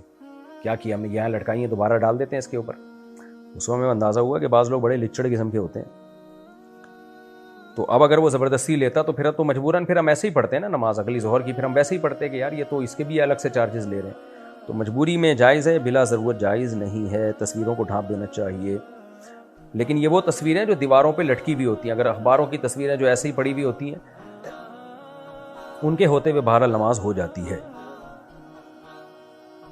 اگر بندے کو لون چاہیے اور بینک سے لون لینے کے علاوہ کوئی اور چارہ نہ ہو تو کیا یہ جائز ہے؟ کیوں چاہیے لون اس کو؟ مر رہا ہے کیا؟ بینک سے سودی لون لینا حرام ہے۔ نبی نے فرمایا کہ سود کی وجہ سے 4 لوگوں پر اللہ کی لعنت ہوتی ہے: سود لینے والا، دینے والا، سودی معاملے پہ گواہ بننے والا، اور سودی معاملے کو لکھنے والا۔ تو سودی قرضہ لینا بھی حرام ہے۔ البتہ اگر کوئی اتنا مجبور ہو جائے کہ اس کو پتہ ہے کہ مجھے قرضہ نہیں ملا تو میں مر جاؤں گا، برباد ہو جاؤں گا، اور کوئی حلال قرضہ دینے کے لیے بھی تیار نہیں ہے، تو پھر ایسی شدید مجبوری میں توبہ استغفار کے ساتھ قرضہ لے لے، اور جیسے ہی گنجائش ہو فوراً سے پہلے واپس کرے تاکہ سود کم سے کم لگے۔ لیکن اللہ کو دھوکہ نہیں دے سکتے، کیونکہ بعض لوگ فوراً کسی مفتی کا فتویٰ لے آتے ہیں کہ دیکھو مفتی صاحب نے کہا مجبوری میں لینا جائز ہے۔ بھائی مجبوری میں لینا جائز ہے، لیکن جس چیز کو آپ مجبوری کہہ رہے ہو وہ مجبوری ہے بھی کہ نہیں ہے؟ اب لوگ بھیج رہے ہیں اپنے بچوں کو یورپ امریکہ پڑھانے کے لیے اور بینکوں سے لون لے رہے ہیں، کہہ رہے ہیں مجبوری میں لون لینا جائز ہے۔ بھائی یہ شرعی مجبوری نہیں ہے بچے کو امریکہ یورپ بھیجنا پڑھائی کے لیے، یہ شرعی مجبوری نہیں کہلائے گا یہ عمل۔ شرعی مجبوری ہوتی ہے بھوک کا مسئلہ ہے، کھانے پینے کے لالے پڑ گئے ہیں۔ ایسے تو سارے پھر بینکوں سے قرضہ لے کے بچوں کو پڑھائیں اور ڈگریاں دلوائیں اور کروڑ پتی بن جائیں۔ پھر اگر باپ اپنی زندگی میں اپنا گھر اپنے بڑے بیٹے کو دے دے اور دوسری اولاد کو کوئی اعتراض نہ ہو تو کیا یہ صحیح ہے؟ کیوں دے رہا ہے بھائی بڑے بیٹے کو؟ حدیث میں آتا ہے اولاد میں برابری کرو، آپ بہت شدید وعید ہے اولاد میں برابری نہ کرنے پر۔ تو بعض دفعہ چھوٹوں کو اس لیے اعتراض نہیں ہوتا، وہ ناسمجھ ہوتے ہیں، بے وقوف ہوتے ہیں، یا بڑے کے احترام میں چپ بیٹھے ہوئے ہوتے ہیں، یا باپ کے احترام میں چپ بیٹھے ہوئے ہوتے ہیں۔ کوئی ریزن ہو معقول کہ باقی سب کے پاس پیسہ ہے یہ بہت غریب ہے، باقی سب صحت مند ہیں یہ بڑا والا معذور ہے، باقی جو ہے نالائق ہیں ایک نمبر کے، ہیروئن چی چرسی ہیں، اور یہ واحد ہے جو تہجد گزار ہے، باپ کی خدمت کرتا ہے۔ کوئی معقول ریزن ہو تو یہ کام کیا جائے، معقول ریزن نہیں ہے پھر یہ کام کو شریعت اپریشیٹ نہیں کرتی۔ مفتی صاحب ستاروں کا حال جاننے والوں اور ان پر یقین رکھنے والوں کا کیا حکم ہے؟ کوئی ریفرنس کے ساتھ بتا دیں کیونکہ میرے ایک رشتہ دار ہیں، ان کو سمجھانا ہے۔ یہ تو صحیح حدیث ہے بھائی اس بارے میں کہ جو کاہنوں کے پاس آتا ہے اور ان کی بات کی تصدیق کرتا ہے تو وہ اس نے اس قرآن کا انکار کیا جو اللہ نے اپنے حبیب صلی اللہ علیہ وسلم پہ نازل کیا۔ مفہوم میں حدیث کا اپنے الفاظ میں بیان کر رہا ہوں، تو وہ شخص تو نالائق ہے، وہ جو کافروں والا کام کر رہا ہے، اور یقینی طور پر اگر اس کو درست مان رہا ہے تو کافر ہے، کیونکہ غیب کا علم تو اللہ کے سوا کسی کے پاس نہیں ہے۔ تو یہ جو ستاروں وتاروں میں پڑھنا، اور ان کی اپنی زندگیاں دیکھیں برباد ہوتی ہیں۔ اللہ آپ کے جو ماموں ہیں کون ہیں جن کے ساتھی ہو رشتہ دار جو بھی ہیں، اللہ ان کو ہدایت دے، اور ان سے بولیں کہ یہ صحیح حدیث میں اس کی مخالفت ہے۔ آپ صلی اللہ علیہ وسلم نے حضرت عائشہ رضی اللہ تعالیٰ عنہ اور نبی صلی اللہ علیہ وسلم سے صریح حدیث میں اس کی مخالفت موجود ہے۔ اب میں چونکہ یہاں فی البدیہی مسائل بیان کر رہا ہوتا ہوں، تو دوبارہ موقع ملا تو انشاءاللہ اس حدیث کی پوری عربی متن اور ریفرنس بھی پیش کر دوں گا میں۔ اگر کسی نے غسل کیا اور ناک میں پانی ڈالنا بھول گیا تو اس کو دوبارہ غسل کرنا ہوگا؟ نہیں، صرف ناک میں پانی ڈال دے، کیونکہ ناک میں پانی ڈالے بغیر غسل نہیں ہوتا۔ پورا غسل دوبارہ ضروری نہیں ہے، جب یاد آئے تو صرف ناک میں پانی ڈال دے۔ اگر شوہر 4 سال سے نفقہ نہ دے رہا ہو اور طلاق بھی نہ دے رہا ہو تو کیا کسی مفتی سے طلاق لی جا سکتی ہے؟ اور 4 سال سے خود کام کر کے کھا رہی ہے، شوہر استطاعت کے باوجود نہ نفقہ نہیں دیتا یا جاب تلاش ہی نہیں کرتا، بالکل اپاہجوں کی طرح پڑا رہتا ہے، یا سارا پیسہ باہر اڑا دیتا ہے, بیوی کا بیسک نان نفقہ بھی نہیں دے رہا, تو شریعت میں پھر جائز ہے کہ عورت اسلامی کورٹ میں, اسلامی کورٹ کا مطلب یہ ہے کہ مسلمان عدالت میں مسلمان جج کے سامنے کیس کرے گی اور کہے گی میرے شوہر کو مجبور کیا جائے کہ وہ مجھے نان نفقہ دے, اور دلائل سے ثابت کرے گی کہ نان نفقہ نہیں دیتا. تو شوہر اگر اعتراف کر لے یا عورت گواہوں سے ثابت کر لے کہ واقعی نہیں دے رہا نان نفقہ, تو پھر ایسی کنڈیشن میں عورت یہ کہے گی کہ بھئی دے یا پھر طلاق دے. اگر وہ طلاق بھی نہیں دیتا, نان نفقہ بھی نہیں دیتا, تو پھر عورت کو کورٹ سے وہ نکاح ختم کرا سکتی ہے. پھر جو کورٹ تنسیخ نکاح یا خلا کی ڈگری دے گی وہ ویلڈ ہوگا. وہ کہتے اس کو خلا ہے لیکن ہوتا وہ تنسیخ نکاح ہے. اگر کہیں کسی کنٹری میں ایسی کوئی عدالت ہی نہیں ہے جو یہ کام کرتی ہو, تو پھر مفتیان کرام کا ایک پینل ہو جو ریلائبل مفتیان کرام ہو. آج کل یورپ سے بھی یہ بڑی خبریں آ رہی ہیں, یو کے اور یورپ سے, کہ وہاں کے کچھ لوگ ہیں جو مفتی بنے ہوئے ہوتے ہیں اور خواتین جاتی ہیں کیس کرتی ہیں ہمیں خلا چاہیے, دھڑا دھڑ پکڑا رہے ہوتے ہیں خلا کی ڈگریاں. اس سے کچھ بھی نہیں ہوتا بھائی. مفتی بھی اپنی بیوی کو طلاق دے سکتا ہے, دوسروں کی بیویوں کو نہیں دے سکتا. تو لیکن کوئی ویلڈ ادارہ ہو تو وہاں اگر عورت کیس کرتی ہے, اگر وہاں کوئی کورٹ ہی نہیں ہے اسلامی یا مسلمان جج ہی نہیں ہے جیسے یورپ امریکہ میں, تو بہتر تو یہ کہ پاکستانی ہے یا انڈیا ہے تو انڈیا چلی جائے. انڈیا میں بھی صوبہ بہار میں ایسی کورٹ ہیں جو شریعت کے مطابق مسلمانوں کے لیے فیصلہ کرتی ہیں. لیکن کوئی صورت نہیں بن رہی تو پھر وہ مفتیان کرام کے پینل کے پاس جائے گی, جو ریلائبل مفتیان کرام ہوں گے, باقاعدہ پراپر ادارہ ہوگا, وہاں جا کے کیس کرے گی اور مفتیان کرام اس شوہر کو بلائیں گے. شوہر اگر خرچہ دینے پہ بھی آمادہ نہیں ہو رہا اور طلاق دینے پہ بھی آمادہ نہیں ہو رہا, تو پھر وہ علماء کی جماعت تنسیخ نکاح کی ڈگری جاری کر سکتی ہے. پھر عورت کا نکاح کالعدم سمجھا جائے گا. بینک سے قسطوں پر گاڑی لینا کیسا ہے؟ سودی بینک